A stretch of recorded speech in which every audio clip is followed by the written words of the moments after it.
বিসমিল্লাহির রহমানির রহিম। পরম করুণাময় ও অসীম দয়ালু আল্লাহর নামে শুরু। ومن أحسن قولا ممن دعا إلى الله وعمل صالحا وقال إنني من المسلمين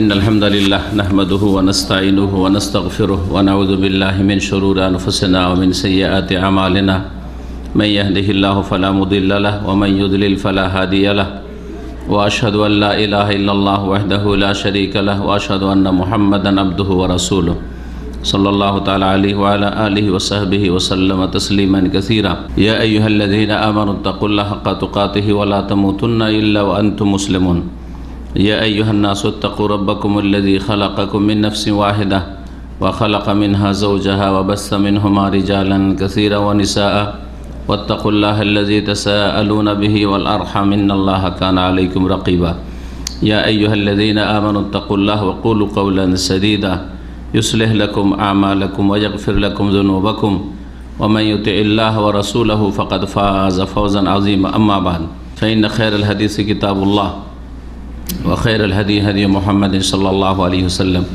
وشر الأمور محدثاتها وكل محدثة بدعة وكل بدعة ضلالة وكل ضلالة في النار أعوذ بالله من الشيطان الرجيم بسم الله الرحمن الرحيم واذكر ربك في نفسك تضرعا وخيفة ودون الجهر من القول بالغدو والآصال ولا تكن من الغافلين মহান আল্লাহর সমস্ত প্রশংসা যে আল্লাহ পাক রব্বুল আলামিন একমাত্র আমাদের সৃষ্টিকর্তা, তিনি আমাদের রিজিক দাতা, তিনি সব কিছুর আমাদের মালিক।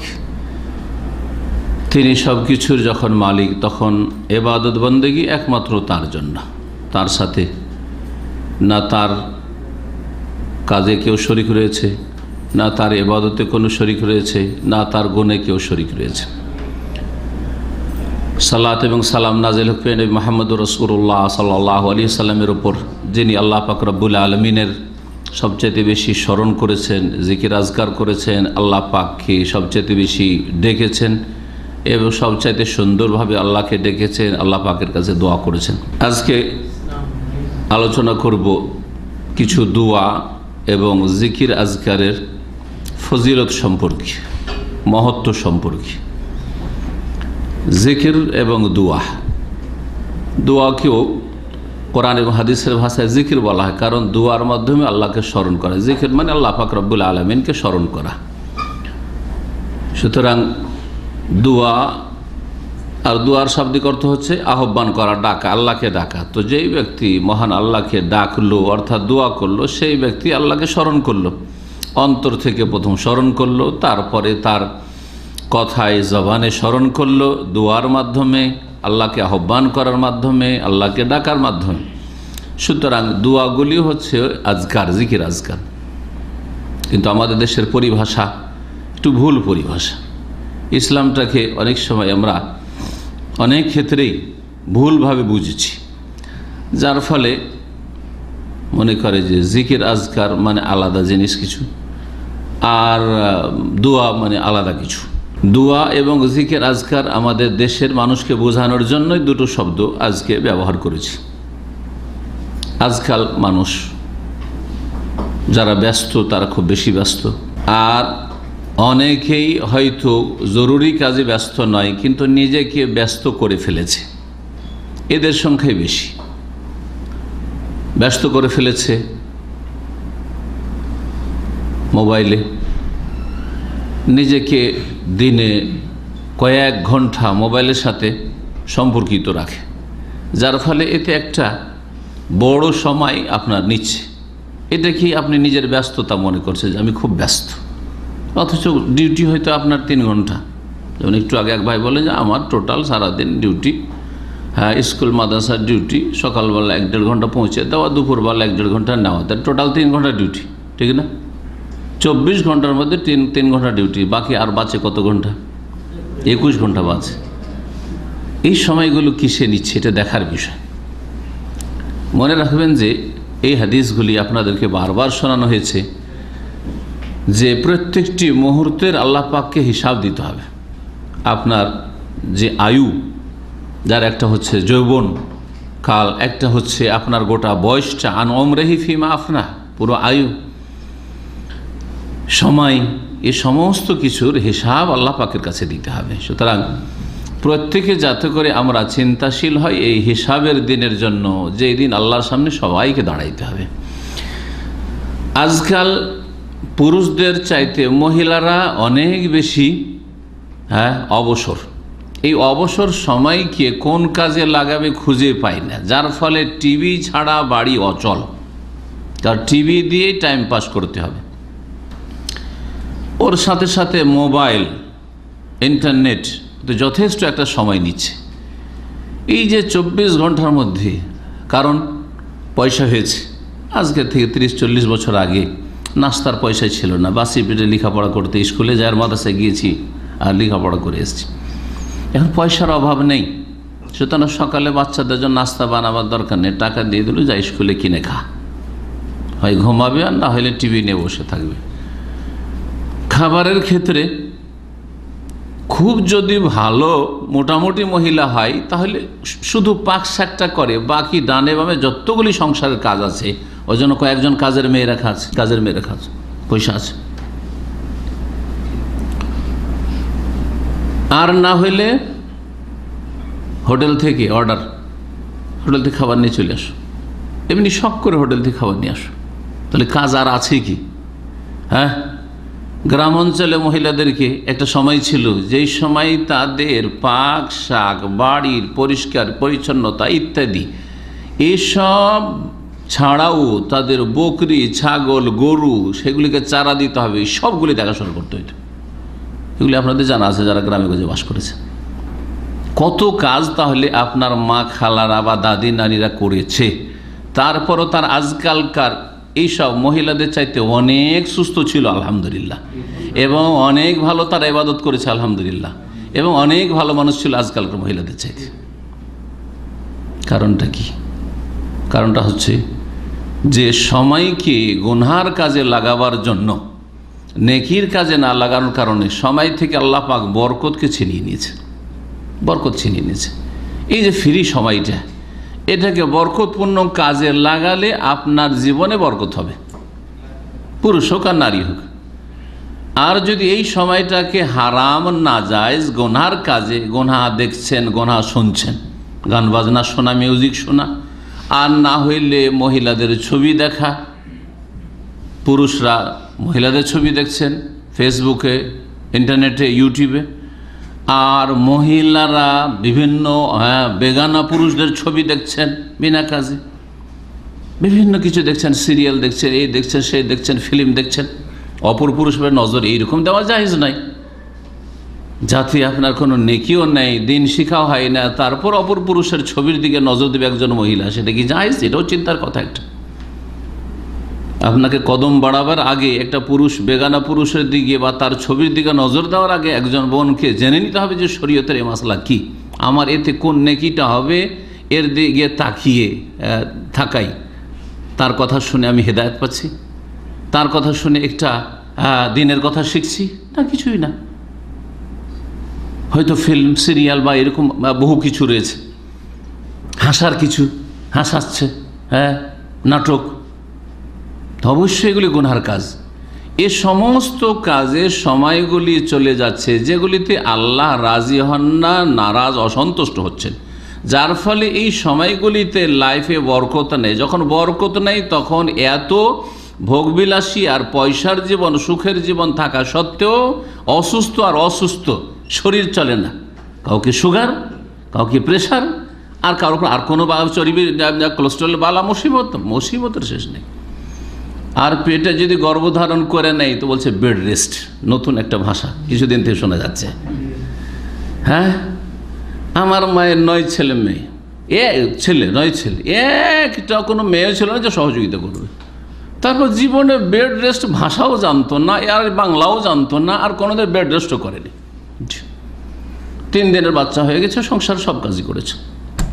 এই 3 দিনের মধ্যে হয়তো করতে হয়েছে যদি কেউ সহযোগী না হয়ে থাকে। তাহলে এইরকমই যারা আজকেও কিছু হয়তো পরিবার আছে, 1001টাও নেই, কিন্তু কয়েক সপ্তাহ আগে এক ভাই এসে শোনাচ্ছে যে আমাকে ডাক্তারে বলেছে আর আমার শ্বশুর বাড়ি থেকে বলে দিয়েছে যে এখন পজিটিভ দেখা গেছে, একবারে পুরো বেড রেস্টে রাখো তোমার স্ত্রীকে। মাশাআল্লাহ, বেড রেস্টে মানে শুয়ে রাখো, বুঝছেন তো, সবসময় শুয়ে রাখো, নড়তে দিবে না, চড়তে দিবে না। কি জন্য বললাম যে এখানে এসছেন তো ফ্যামিলি আসেন, বলছেন না না না না, সিঁড়ি চড়া যাবে না, আরে লিফটে চড়া যাবে না, নামা যাবে না। আউযুবিল্লাহ। তো এখানে আসলে কী করে প্লেনে চড়ে আর নেমে, ওটা তো আরও স্পিডের সাথে এসছে, এতে তো আরও সমস্যা হতে পারে। ওটা আবার কোন বেড রেস্ট হলো, দেশে থাকা উচিত ছিল বিছানায় শুয়ে শুয়ে।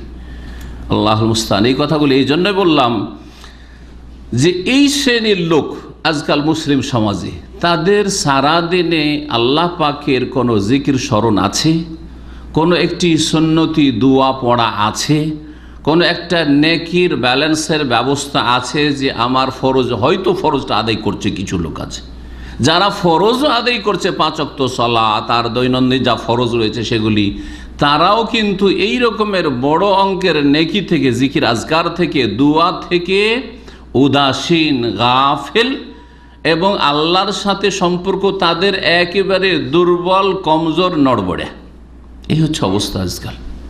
নামাজিদের কথা বলছি, যাদের অতিরিক্ত নেকির কোনো ব্যবস্থা নেই, সময় আছে, ফ্রি সময় নামাজ পড়ার পরে সময় আছে, নেট আছে, মোবাইল আছে, হ্যাঁ, আর না হলে কম্পিউটার আছে, আর কিছু আছে, না হলে টিভি আছে।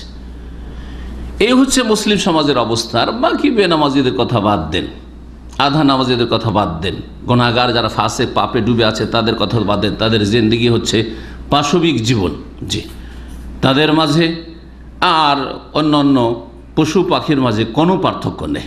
অন্যান্য পশু পাখির চিন্তা হচ্ছে আল বাতন ওয়াল ফারজ, পেট এবং লজ্জাস্থান, যৌন চাহিদা পূরণ করা আর পেটের ক্ষুধা পূরণ করা। ঠিকই তেমনই এই শ্রেণীর মানুষেরও উদ্দেশ্য হচ্ছে জীবনে দুটো, একটা হচ্ছে পেটকে সুখী করা, পকেট গরম করা টাকা পয়সা দিয়ে, আর একটা হচ্ছে যৌন চাহিদা পূরণ করা। জি হ্যাঁ, আল্লাহ পাক রব্বুল আলামিন আমাদেরকে মানুষের মতো মানুষ হওয়ার তৌফিক দান করেন, সত্যিকার মুসলিম হওয়ার তৌফিক দান করেন। আল্লাহ পাক রব্বুল আলামিনের সাথে যে সাক্ষাৎ করতে হবে সেই দিনে আল্লাহ পাক লাঞ্ছিত, অপদস্থ হওয়া থেকে আমাদের রক্ষা করেন, এবং তার জন্য এই দুনিয়ার সময়কে মূল্যবান মনে করে ভালো কাজে, সৎ কাজে, নেকির ব্যালেন্স বাড়াবার কাজে লাগাবার তৌফিক দান করেন। জিকির আজকার এবং দোয়া সম্পর্কে আলোচনা করতে গিয়ে একটি আয়াত তেলাওয়াত করেছি, সূরা আরাফের আয়াত নম্বর 205, 206টি আয়াত রয়েছে, শেষ আয়াতের আগের আয়াতটি। আল্লাহ পাক রব্বুল আলামিন প্রিয় নবী মুহাম্মদ রাসূলুল্লাহ সাল্লাল্লাহু আলাইহি ওয়াসাল্লামকে সম্বোধন করে বলছেন, তাকেই যদি এই সম্বোধন করা হয় আল্লাহ পাকের স্মরণের কথা, আল্লাহ পাকের জিকিরের কথা, তাহলে পরোক্ষভাবে আমাদেরকে কতটা আরও তাগিদ রয়েছে এই বিষয়ে চিন্তা করুন। যদি রাসূলুল্লাহ সাল্লাল্লাহু আলাইহি ওয়াসাল্লাম বলা হয় যে তুমি তোমার রবকে বেশি বেশি স্মরণ করো, হ্যাঁ, এবং এইভাবে স্মরণ করো, এইভাবে স্মরণ করো, এইভাবে আল্লাহর জিকির আজকার করো, তাহলে আমি আপনি এত যে গুনহার মধ্যে রয়েছি, আমাদের কেমন হওয়া উচিত এবং আমাদের আল্লাহ পাকের সাথে সম্পর্কটা কেমন হওয়া উচিত। মহান আল্লাহ সাদ করছে ওয়াজকুর রাব্বাকা, হে নবী মুহাম্মদ সাল্লাল্লাহু আলাইহি ওয়াসাল্লাম, তোমার প্রতিপালককে স্মরণ করো, তোমার প্রতিপালকের জিকির করো। জিকির মানে স্মরণ করা। ফি নাফসিকা, মনে মনে, মনে মনে, আস্তে আস্তে। এমন মনে মনে মানে এমন নয় যে শুধু অন্তরই থাকবে, মনে মনে মানে উচ্চস্বরে নয়, কিন্তু জবান নড়বে, হ্যাঁ, জিহ্বা নড়বে, ঠোঁট নড়বে, এইরকম জিকির আজকার। নিজেকে শোনাবে, অন্য লোককে শোনাবার প্রয়োজন নেই। অন্য লোককে চিৎকার করে জিকির শোনানো, এটা হচ্ছে বেদাতি তরিকা। জিকির চিৎকার করে উচ্চস্বরে করা, হ্যাঁ, আর লোকজনকে শোনানো, এটা হচ্ছে বেদাতি তরিকা। জিকিরের জন্য তসবির মালা জপা, এটা হচ্ছে বেদাতি তরিকা। বেদাতি তরিকাগুলো থেকে সাবধান। জি, সম্মিলিত একসাথে এক সুরে, সুর ধরে জিকির আজকার করা, বক্তা বলছে, হুজুর বলছে, একটু মহব্বতের সাথে জিকির করুন, আর শুরু করে দিলেন আপনার লা ইলাহা ইল্লাল্লাহ, বেদাতি তরিকা 3 নম্বর। 4 নম্বর হচ্ছে অসম্পূর্ণ কথা দিয়ে, শব্দ দিয়ে, বাক্য দিয়ে জিকির করা, শুধু আল্লাহর জিকির, ইল্লাল্লাহর জিকির, হ্যাঁ, এসব জিকির হচ্ছে বেদাতি জিকির। এই 4টি বেদাতি জিকিরের তরিকা বললাম, এগুলি হচ্ছে মুসলিম সমাজের যারা বেদাত থেকে বাঁচে না, যারা রাসূলুল্লাহ সাল্লাল্লাহু আলাইহি ওয়াসাল্লামের সুন্নতি তরিকার পরোয়া করেন না, বেখিয়াল হয়ে তারা মনে করে আমরা তো ভালো কাজই করছি, অহম ইয়াহসাবুন আন্নাহুম ইউহসিনুনা, তাদের জিকিরের এই কোয়ালিটিগুলি পাবেন যে 4 রকম বেদাতি জিকির বললাম। আমাদেরকে সুন্নতি জিকির আজকার করতে হবে রাসূলুল্লাহ সাল্লাল্লাহু আলাইহি ওয়াসাল্লামের তরিকায়। আমি এই কথাটি মাঝে মাঝেই বলি আমার আলোচনায়, যে জিকির করা আল্লাহ পাকের ইবাদত, ঠিক না? জিকির করা কি? মহান আল্লাহর ইবাদত। ইবাদত করতে হবে কার? একমাত্র আল্লাহর। তরিকা কার হবে ইবাদতের? আপনার বাপদাদার তরিকা? হ্যাঁ, আজমেরি তরিকা, খাজা সাহেবের তরিকা, চিশতিয়া তরিকা বা ওই কাদেরিয়া তরিকা? হ্যাঁ, কোনো তরিকা নেই, একমাত্র কোন তরিকা? মুহাম্মদুর রাসূলুল্লাহ তরিকা। ইবাদত জিকির, জিকির হবে একমাত্র কার? আল্লাহর, অন্য কারো জিকির হবে না। হ্যাঁ, ইয়া আলী হবে না, ইয়া হুসাইন হবে না, ইয়া গৌস হবে না, ইয়া খাজা হবে না, ইয়া চিশতি হবে না, এগুলি গায়রুল্লাহর জিকির। হ্যাঁ, শিরকি কুফরিয়া জিকির। আর জিকির হবে একমাত্র মুহাম্মদুর রাসূলুল্লাহ সাল্লাল্লাহু আলাইহি সাল্লামের তরিকা মোতাবেক, তিনি যেই তরিকার জিকির করেন সেই তরিকার জিকির হইতে হবে। এই 2টি শর্তের সাথে আপনার জিকির কবুল হবে। এই সুন্নতি তরিকার কিছু জিকির এবং জিকিরের ফজিলত শোনাবো। মহান আল্লাহ বলছেন নবী মুহাম্মদ সাল্লাল্লাহু আলাইহি ওয়াসাল্লাম, উযকুর রাব্বাকা ফি নাফসিকা, হে নবী তোমার প্রতিপালককে স্মরণ করো, তার জিকির করো মনে মনে, তাদাররুআন একগ্রতার সাথে, বিনয়ী হয়ে, মনোযোগী হয়ে। এক তো জিকিরের সময় আপনার মধ্যে বিনয় এবং একগ্রতা, নম্রতা, নমনীয়তা থাকবে, খুশু থাকবে, যে সত্যি স্মরণ করছেন আপনি, আপনার কলব অন্তর স্মরণ করছে, আপনার প্রতিটি অঙ্গ প্রত্যঙ্গ স্মরণ করছে, আপনার জিহ্বাও স্মরণ করছে। আপনার এই জিকিরের স্বাদ দিচ্ছে আপনার শরীরের প্রতিটি অঙ্গ। জি, এইভাবে আল্লাহকে স্মরণ করবে তাদাররুআন। আর কি? ওয়াখিফাতান, ভয় ভীতির সাথে আল্লাহকে স্মরণ করছেন, ভয় ভীতির সাথে। আল্লাহর আযাবকে বলে ভয়, আল্লাহর পাকড়াওকে বলে ভয়। হ্যাঁ, আল্লাহ পাক শাদীদুল ইকাব, কঠোর শাস্তি দাতা। আল্লাহ পাক সারিউল হিসাব, দ্রুত হিসাব গ্রহণকারী। আল্লাহ পাক রব্বুল আলামিন যে কোনো সময় ধরে নিতে পারেন। হ্যাঁ, আল্লাহ পাকের পাকড়াওর বাইরে, ক্ষমতার বাইরে কোনো শক্তি যেতে পারে না। জি হ্যাঁ, খিফাতান, ভয় ভীতি এর অন্তর নিয়ে আপনি আল্লাহ পাককে স্মরণ করবেন। এবং ভয় ভীতির সাথে সাথে আরেকটি দিক রয়েছে, সেটা হচ্ছে আল্লাহ পাকের রহমতের আশা আকাঙ্ক্ষাও রাখবেন। এমন ভয় না যে একবারে ভয়ে নিরাশ হয়ে যাওয়া, যেমন কোনো জালেম, যেই জালেম বুঝতে পারছে এ যদি আমাকে ধরতে পারে তাহলে জবাই করে দেবে, সেই জালেমের কাছে আশা কিছু নেই, শুধু ভয় আছে। রব্বুল আলামিনের কাছে আশা আছে তার রহমতের, আর ভয় আছে তার আযাবের। জি, ইয়ারজুনা রাহমাতাহু ওয়া ইয়াখাফুনা আযাবাহ। আল্লাহ পাক কোরআনে কারীমে সূরা ইসরাতে বলেছেন, ইয়ারজুনা রাহমাতা, আল্লাহ পাকের রহমতের আশা রাখে বান্দা, ওয়া ইয়াখাফুনা আযাবাহ, আল্লাহ পাকের আযাব শাস্তিকে ভয় করে। এইভাবে জিকির আজকার হইতে হবে। খিফাতান, জিকিরের কোয়ালিটি দেখেন, বিনয়ের সাথে।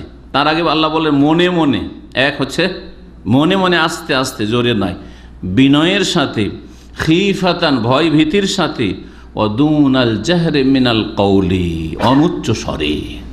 আল্লাহ আরও ক্লিয়ার করে দিলেন, উচ্চ স্বরে নয়। অন্য আয়াতে রয়েছে তাদাররুআন ওয়া খুফিয়া, মানে মনে মনে করো, চিৎকার করে নয়। অদুনাল জাহরে, জোরে জোরে নয়, সুবহানাল্লাহ, আলহামদুলিল্লাহ, লা ইলাহা ইল্লাল্লাহ, লা ইলাহা ইল্লাল্লাহ, ইল্লাল্লাহ ইল্লাল্লাহ। এক তো ইল্লাল্লাহ বেদাতি জিকির, তার উপরে আবার উচ্চস্বরে চিৎকার করা বেদাতি জিকির। আল্লাহ বলছেন ওয়াদুনাল জাহরে মিনাল কওল, কথা উচ্চস্বরে নয় জিকিরের। বিল গুদু ওয়াল আসাল, সকাল সন্ধ্যায়, তার মানে সারাদিন। হ্যাঁ, একটা অর্থ হচ্ছে সারাদিন, সবসময়। কারণ আমরা আমাদের বাক ভঙ্গিমায় বলি যে অমুকের সাথে আমার সকাল বিকাল দেখা হয়, মানে কি সবসময় দেখা হয়, যখন তখন দেখা হয়। এটা মানে যখন তখন দেখা হয়, এর মানে এই না যে সকালে দেখা হয় আর বিকালে দেখা, দুপুরে কোনোদিন দেখা হয় না, রাত্রিবেলা দেখা হয় না, এটা বোঝায় না। কিন্তু আমরা বোঝাই যে হ্যাঁ সব সময় বা যখন তখন দেখা হয়। তো আল্লাহ পাকের বিল গুদু ওয়াল আসাল, সারা দিন সারা রাত আল্লাহ পাককে স্মরণ করতে থাকুন। অন্তরের জিকির সব সময় হইতে হবে, আল্লাহ যেন স্মরণে থাকে। জবান সবসময় কাজ না করতে, মানুষের সাথে কথা বলতে হচ্ছে, হ্যাঁ, সংসারের কাজ করতে হচ্ছে, ডিউটির কাজে কথা বলতে হচ্ছে, কিন্তু অন্তরের জিকির সবসময় আল্লাহকে কখনো অন্তর থেকে ভুলে যাবেন না। কারণ যেই ব্যক্তির অন্তর আল্লাহ থেকে উদাসীন হয়ে গেল, গাফেল হয়ে গেল, সেই ব্যক্তি যে কোনো সময় শয়তানের শিকার হইতে পারে, সেই ব্যক্তি যে কোনো সময় পথভ্রষ্ট হইতে পারে, তার দ্বারা পাপ হইতে পারে। ওয়ালা তাকুম মিনাল গাফিলিন, এই জন্য আল্লাহ বলছেন যে গাফিলদের অন্তর্ভুক্ত হইও না। তাহলে বোঝা গেল যারা আল্লাহকে স্মরণ করে না এবং যেইভাবে আল্লাহ স্মরণ করতে বলেছেন সেইভাবে স্মরণ করে না, তারা কি গাফিল। গাফিলতি সম্পর্কে, উদাসীনতা সম্পর্কে আমি একটি আলোচনা করেছি, বিশেষ একটি আলোচনা, মাঝে মাঝে শুনবেন, নিজের গাফিলতি দূর হবে, যে সারাদিন আজ আল্লাহ মনে পড়েছে কিনা। আল্লাহ বলছেন সকাল বিকাল সবসময় আল্লাহকে স্মরণ রাখো। সারাদিন আল্লাহর কথা মনে পড়েনি, সারাদিন আখিরাতের কথা মনে পড়েনি, সারাদিন জান্নাত জাহান্নামের কথা স্মরণ হয়নি, সারাদিন মওতের কথা স্মরণ হয়নি, যে আজকে এক্ষুনি চলে যেতে পারি, কোনো কিছু না। কিন্তু পয়সার কথা, স্ত্রীর কথা, ছেলে মেয়ের কথা কতবার যে স্মরণে আসছে আল্লাহ পাক ভালো জানে। তাহলে আপনি দুনিয়াকে প্রাধান্য দিচ্ছেন না আখিরাতকে প্রাধান্য দিচ্ছেন? আপনার কাছে দুনিয়া বেশি মূল্যবান না আখিরাতকে সুন্দর করা বেশি আপনার কাছে মূল্যবান? আল্লাহ পাক যেন বুঝার তৌফিক দান করেন, আমলের তৌফিক দান করেন। ওয়ালা তাকুম মিনাল গাফিলিন, আল্লাহ নবী মুহাম্মদুর রাসূলুল্লাহ সাল্লাল্লাহু আলাইহি ওয়াসাল্লামকেও সতর্ক করছেন যে গাফেলদের দলে শামিল হইও না, যারা উদাস হয়ে রয়েছে তাদের দলে শামিল হইও না।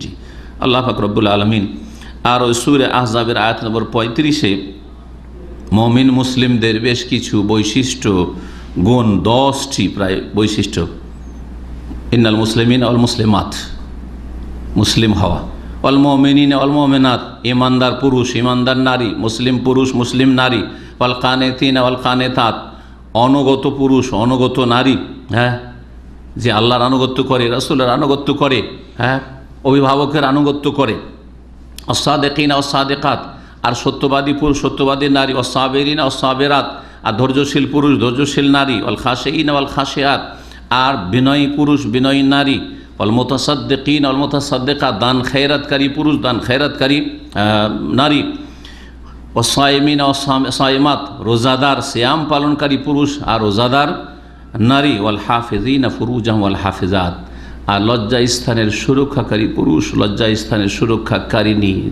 সতী সাধ্যী রমণী, ওয়া যাকিরিন আল্লাহ কাসীরা ওয়া যাকিরাত। শেষখানে 10 নম্বর আল্লাহ বলছেন যেসব পুরুষরা আল্লাহ পাককে বেশি বেশি স্মরণ করে, শুধু স্মরণ করার কথা বলেনি, ওয়া যাকিরিন আল্লাহ কাসীরা, আল্লাহ বলেছেন যেসব পুরুষরা আল্লাহ পাক রব্বুল আলামিনকে বেশি বেশি স্মরণ করে, আল্লাহর জিকির আজকার বেশি করে, ওয়া যাকিরাত, আর যেসব মহিলারা মহান আল্লাহর বেশি বেশি জিকির আজকার করে, মহান আল্লাহকে স্মরণ করে, আল্লাহ পাক এইরকম বৈশিষ্ট্যের পুরুষ নারীদের জন্য, মুমিন মুমিনাতের জন্য, মুসলিম মুসলিমার জন্য কি প্রস্তুত রেখেছেন?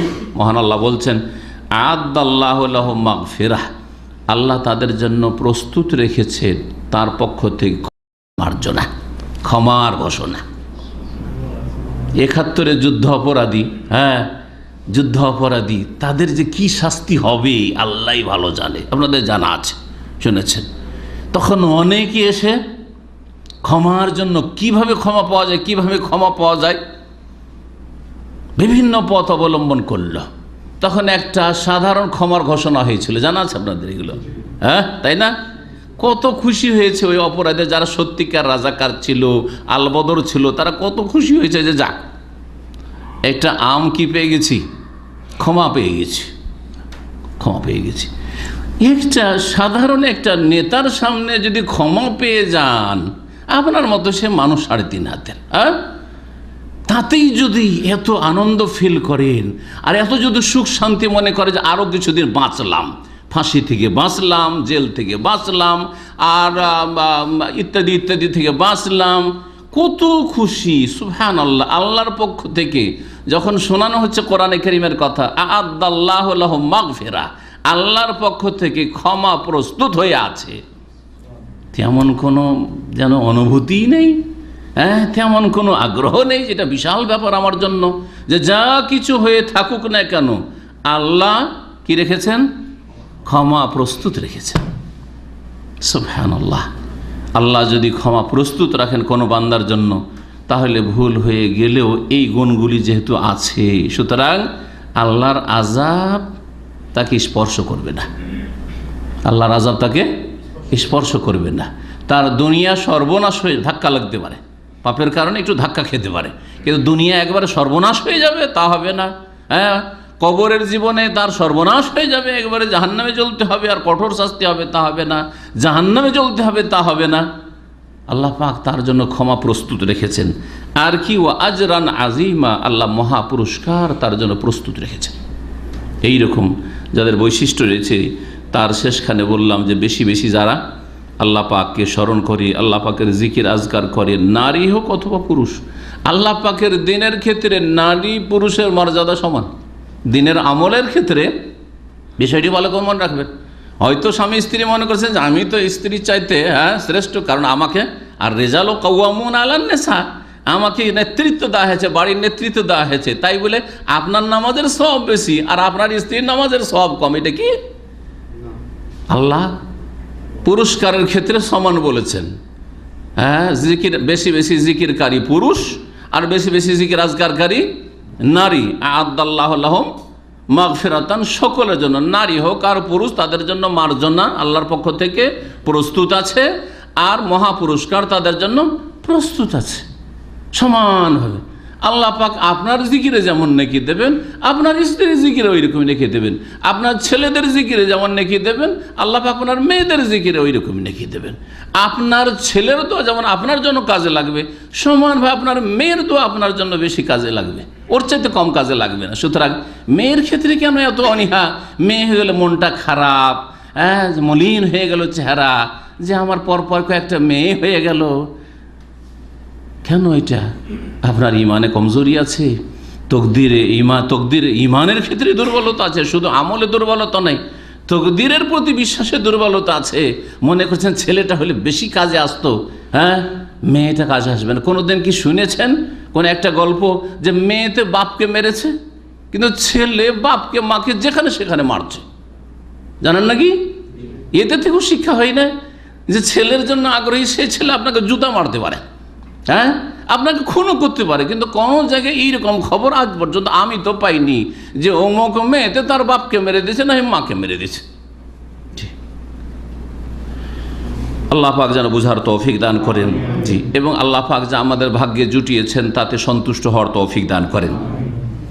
এই আয়াতের তাফসিরে সৌদি আরবের বিগত প্রধান মুফতি এবং পৃথিবীর সবচেয়ে বড় আলেম বিংশ শতাব্দীর আল্লামা ইমাম শেখ আব্দুল ইবনে বাজ রাহিমাহুল্লাহ তাআলা বলছেন যে এই আয়াত ফিট হবে ওই সমস্ত লোকের ওপর, বেশি বেশি জিকিরকারী পুরুষ আর বেশি বেশি জিকিরকারী নারী, তাদের জন্য মাগফিরাত রেডি আছে আর মহাপুরস্কার রেডি আছে। এই আয়াত ফিট হবে কার ওপর? ওই সমস্ত নারী পুরুষের ওপর যারা সকাল সন্ধ্যার সুন্নতি জিকির আজকারগুলি করে। 1 নম্বর শুনে রাখেন, 5 ওয়াক্ত নামাজের পরে 2 নম্বরে জিকির আজকারগুলি ঠিকভাবে করে, নামাজ পড়ে টান দেয় না, নামাজ পড়ে বেদাতি সম্মিলিত মোনাজাত করে না, বরং সুন্নতি জিকির আজকার করে। 3 নম্বরে ঘুমাবার আগে এবং ঘুম থেকে উঠে যে জিকির আজকারগুলি রয়েছে, দোয়াগুলি রয়েছে, সেগুলি যারা পড়ে তারা এই আয়াতের ফজিলতে শামিল হবে। আল্লাহ যেন তাদের দলে শামিল হওয়ার তৌফিক দান করেন। সুতরাং প্রাথমিক পর্যায়ে 3টা বললাম, সকাল সন্ধ্যার জিকিরগুলো মুখস্থ করে পড়ার চেষ্টা করেন, ভাইদেরকে বলছি, বোনদেরকে বলছি। আর 5 ওয়াক্ত নামাজের পরে যে জিকির, 10-এর বেশি জিকির আজকার রয়েছে, সেগুলি পড়ার চেষ্টা করেন, মুখস্থ না থাকে মুখস্থ করার চেষ্টা করেন। আর শোয়ার আগে বিছানায় যখন গেলেন তখন যে জিকির দোয়াগুলি রয়েছে সেগুলি প্রায় মুখস্থই আছে, সেগুলি আমল করার চেষ্টা করেন। আর 2-4টা মুখস্থ যদি না থাকে তো সেগুলো মুখস্থ করে নেন। আর ঘুম থেকে উঠে ভুলিয়েন না, ওই দোয়াটা পড়েন। মাঝখানে যদি ঘুম ভেঙে যায় সেখানে একটি দোয়া আছে বা কিছু তাসবিহ আছে, জিকির আজকার আছে, সেগুলিও ফলো করার চেষ্টা করেন। আল্লাহ পাক যেন তাদের দলে শামিল হওয়ার তৌফিক দান করেন যাদের আল্লাহ পাক এখানে প্রশংসা করেছেন। এখন আপনাদেরকে শোনাবো জিকির আজকারের ফজিলত সম্পর্কে এবং তার জন্য যে উৎসাহিত করা হয়েছে নবী করিম সাল্লাল্লাহু আলাইহি ওয়াসাল্লামের পক্ষ থেকে কিছু হাদিস শোনাব। আবু দারদা রাদিয়াল্লাহু তাআলা আনহু থেকে বর্ণিত, তিনি বলছেন কালান নবী সাল্লাল্লাহু আলাইহি ওয়াসাল্লাম, নবী করিম সাল্লাল্লাহু আলাইহি ওয়াসাল্লাম বলেন, আলা উনাব্বিউকুম বিখাইরি আমালিকুম, তোমাদের কি বলে দেব না সবচাইতে উৎকৃষ্ট আমল সম্পর্কে, সবচাইতে ভালো আমল সম্পর্কে। ফরজের পরে মনে রাখবেন, ফরজ নামাজের পরে, ফরজ রোজার পরে, ফরজ জাকাতের পরে, ফরজ হজের পরে, ফরজগুলির পরে বাপ মায়ের খেদমত যতটা ফরজ, খাবার অভাব আছে তা দেওয়া, হ্যাঁ মাসা লাগবে, থাকার জায়গা লাগবে তা দেওয়া, হ্যাঁ চিকিৎসা লাগবে তা দেওয়া, যতটা ফরজ আছে। ফরজের পরে নফল, নফল বাবার জন্য মেলা টাকা পাঠাচ্ছেন, ওগুলোর চাইতে বেশি ফজিলতার আমল এটি যেটি বলতে যাচ্ছি। জি হ্যাঁ, অন্যান্য যে সুন্নত নফল ইবাদত বন্দেগী আছে, ভালো নেক কাজ আছে, সেগুলির চাইতে ফজিলতের নেকির কথা বলছেন এই হাদিসে নবী করিম সাল্লাল্লাহু আলাইহি ওয়াসাল্লাম। কিন্তু ফরজের পরে সব সময় আগে ফরজ ঠিক থাকতে হবে, তারপরে নফলগুলি সুন্নত মুস্তাহাবগুলি কাজে আসবে। যেমন আমাদের আপনাদের 8 ঘন্টা ডিউটি, ওটা ঠিক রাখতে হবে, তারপরে কোম্পানি কোনো দিন বলছে আজকে তোর জন্য ওভার টাইম 2 ঘন্টা, আর একদিন বলছে 5 ঘন্টা, করেন না খুব, হ্যাঁ, আর আপনি ওভার টাইম 5000 উঠান না কেন, অসুবিধা আছে কি? কিন্তু যদি বলেন যে আমি ওভার টাইমটা করে দেবো, কারণ ওই সময় আমার ঘুম চাপে না, বিকালবেলা ওভার টাইম হয়তো, ওই সময়টা আমি কোম্পানিকে বলছেন স্যার আমি ওভার টাইমটা করে দেবো, কিন্তু সকাল 6টায় ডিউটি যাওয়ার জন্য খুব কষ্টকর, আমি ওই 8 ঘন্টা ডিউটিতে পারছি না, সকালবেলা 4 ঘন্টা যেতে পারবো না, রাখবে আপনাকে? রাখবে? রাখবে না, কখনো রাখবে না। ওই রকমই আল্লাহ তার রহমতে রাখবেন না। যেই ব্যক্তি ফজর নামাজ পড়লো না আর বলছে যে আমি সালাতুল জোহা পড়বো, ইশরাকের নামাজ পড়বো, আমি এই তসবিহ জিকির আজকারগুলি ফলো করব, আমি ঘুমাবার সময় দোয়া পড়ে শুইব, আমি সকাল সন্ধ্যার জিকির আজকার পড়বো, আর যখন নামাজটা পড়বো তখন জিকির আজকার করি, নামাজের পরে পড়বো। সব সুন্নতগুলি ঠিক আছে, ওভার টাইম ঠিক আছে, কিন্তু তার আসল টাইমের ডিউটি তার ঠিক নেই, যার ফলে আল্লাহ তাকে তার রহমতে রাখবেন না। সুতরাং এইরকম লোককে জান্নাত দেবেন না। ভালো করে শুনে রাখেন, এ ফজিলতুল কার জন্য? কমপক্ষে যেই ব্যক্তি ফরজ অজেব আদায় করে তার জন্য। যে ফরজ অজেবে ঘাটতি করে, যে আমি 4 ওয়াক্ত নামাজ পড়ি আর বাকিটা ঘাটতি পূরণ করেন ও জিকির আজকার দিয়ে, কোশ্চিন কালেও হবে না। শুনে রাখেন, ইসলামকে ওইভাবে বুঝতে হবে যেভাবে আল্লাহ নাজিল করেছে। মুশকিল হচ্ছে আমাদের দেশের মানুষরা ইসলামকে নিজের খেয়াল খুশি বুঝেছে, সারা জীবন বহু হারাম কাবিরা করলো, সুদ আর ঘুষ আর শিরকি আকিদাও ডুবে আছে, কবর মাজারের আকিদায় ডুবে আছে, নামাজ ছাড়ছে, আর মনে করে যে এইরকম নফল কিছু ইবাদত বন্দেগী দিয়ে 49 কোটি নেকি হাসিল করে জান্নাত চলে যাও, কোশ্চিন কালেও যেতে পারবে না, কোশ্চিন কালেও যেতে পারবে। নবী করিম সাল্লাল্লাহু আলাইহি ওয়াসাল্লাম বলছেন, আলা উখবিরুকুম বিখাইরি আমালিকুম, তোমাদেরকে কি জানিয়ে দেব না তোমাদের সবচেয়ে উৎকৃষ্ট আমল সম্পর্কে, ওয়া আযকাহা ইনদা মালিকিকুম, এবং সবচেয়ে পবিত্র আমল সম্পর্কে, তোমাদের যিনি অধিপতি, তোমাদের যিনি মালিক মহান আল্লাহ, তার কাছে সবচেয়ে পবিত্র কাজ, সবচেয়ে পবিত্র আযকা। ওয়া আরফাউহা ফি দারাজাতিকুম, আর তোমাদের মর্যাদা উঁচা করার ক্ষেত্রে সবচেয়ে গুরুত্বপূর্ণ। অন্য অন্য আমল দিয়ে যে মর্যাদা উঁচা হয়, তার চাইতে বেশি মর্যাদা উঁচা হবে এই আমলের মাধ্যমে। ওয়া খায়রুল লাকুম মিন ইনফাকিজ যাহাবি ওয়াল ওয়ারিকি, এবং স্বর্ণ চাঁদি খরচ করা, সাদকা খায়রাত করার চাইতেও বেশি নেকি হবে। কেউ স্বর্ণ গলার মালা খুলে দিয়ে দিল, হ্যাঁ, কানের গয়না খুলে দিয়ে দিল, হ্যাঁ, স্বর্ণ দান করলো, কেউ রূপা দান করলো, চাঁদি দান করলো, আর এই লোক এসব কাজ করছে না, এই আমল করছে যে আমলের কথা নবী মুহাম্মদ রাসূলুল্লাহ সাল্লাল্লাহু আলাইহি ওয়াসাল্লাম বলছেন। আর কি, ওয়া খায়রুল লাকুম মিন আন তালকাউ আদুওয়াকুম, আর এই আমল তোমাদের জন্য উত্তম হবে এর চাইতে বেশি যে তোমরা সামনাসামনি হলে, মুখোমুখি হলে তোমাদের শত্রু কাফেরের সাথে, জিহাদের ময়দান, জিহাদ করার চাইতেও বেশি ফজিলত পেয়ে যাবে। জি, ফাতাদরিবু আনাকাহুম, যখন মুখোমুখি হইলে শত্রু, তখন তোমরা তাদের গর্দন উড়াচ্ছ, কারণ মুখোমুখি অস্ত্র চলছে, আর তারা ওয়াদরিবু আনাকাহুম, তোমাদেরও গর্দন ওড়াবার চেষ্টা করছে, তারা চলছে দুই দিক থেকে, কে কাকে পারে হত্যা করতে, এইরকম যুদ্ধ চলছে। এর চাইতেও ভালো ফজিলতের আমল বলে দেব কি? কালু বালাই আর কতগুলি ফজিলতের দিক বলে নবী করিম সাল্লাল্লাহু আলাইহি সাল্লাম। উত্তম আমল, অতি পবিত্র আমল, মর্যাদা উঁচা করার ক্ষেত্রে সবচাইতে গুরুত্বপূর্ণ আমল, এবং স্বর্ণ চাঁদি খরচ করার চাইতে ভালো আমল, আর কি দুশ্মনের সাথে মুখোমুখি হয়ে লড়াই করার চাইতে ভালো আমল। 5টি দিক। এর চাইতে ভালো আমল তোমাদেরকে বলে দেব কি? সাহাবীরা বললেন যে ভালো ইয়া রাসূলুল্লাহ, অবশ্যই বলে দেন, কেন বলবেন না, আমরা তো চাই, আগ্রহী নেকির কাজে। কালা, নবী করিম সাল্লাল্লাহু আলাইহি ওয়াসাল্লাম বলেন যিকরুল্লাহ তাআলা, মহান আল্লাহর জিকির আজকার, মহান আল্লাহকে স্মরণ করা। তাহলে দেখেন, মহান আল্লাহ যদি দেখে বুঝেন তাহলে ভালো করে বুঝতে পারবেন। মহান আল্লাহকে যদি অন্তর থেকে স্মরণ না রাখেন, শুধু জবানে স্মরণ করেন নয়, অন্তরে স্মরণ না রাখেন, আর আপনি দুশ্মনের সামনে গিয়ে কখনো দুশ্মনকে দমন করে আসলেন, প্রতিহত করে আসলেন, তারপরেই যেহেতু আপনি আল্লাহর জিকির আজকার থেকে, আল্লাহর স্মরণ থেকে গাফেল, শয়তান আপনাকে গ্রাস করে ফেলেছে, যার ফলে আপনার ইমানই হারিয়ে গেল, বেদিন হয়ে গেলেন, বেনামাজি হয়ে গেলেন, পাপে ডুবে গেলেন, একটু প্রলোভন কোথাও পেলেন বা চাপের মুখে আসলেন, তখন সবকে জায়েজ মনে করে নিলেন। জি হ্যাঁ, হতে পারে কি পারে না? যেই ব্যক্তি আল্লাহর স্মরণ থেকে গাফিল হবে, সেই ব্যক্তি স্বার্থের জন্য চুরিও করে নিতে পারবে, ডাকাতিও করে নিতে পারবে, ধার নিয়ে বেইমানি করে নিতে পারবে। সুন্দরী একটা মেয়ে যুবতী দেখলে ও নিজেকে সামলাইতে পারবে না, যদিও হয়তো জিহাদের ময়দানে একবার গেছে, যখন আল্লাহর স্মরণ থেকে গাফিল হয়ে যাবে। কিন্তু আল্লাহর স্মরণ যদি সবসময় থাকে অন্তরে, তো কখনো পাপের কাছে যেতে পারবে না। কারণ যখনই শয়তান তাকে প্ররোচিত করে পাপের জন্য, তখন আল্লাহ স্মরণ হয়ে যাবে। তাযাক্কারু, আল্লাহ করে বলছেন, তখন আল্লাহ হঠাৎ করে স্মরণ, ফাইযাহুম মুবসিরুন, তখন চোখ খুলে গেছে যে না, আমি তো এই জাহান্নামের পথে যাচ্ছি, কখনোই কাজ করব না, কখনোই কাজ করব না। জিকির আজকার মানে শুধু মন্ত্র পাঠ নয়, ভালো করে শুনে রাখেন। আজকাল অধিকাংশ লোক যারাও জিকির আজকার করে, মুশকিলটা হচ্ছে আমাদের জিকিরে কি বলি তা বুঝি না, তরজমা বুঝলাম না, তার প্রতিফলন ঘটল না আপনার জীবনের ওপর, কারণ আপনার কলবে নামে না ওই কথাটি, মুখে যেটা উচ্চারণ করছেন।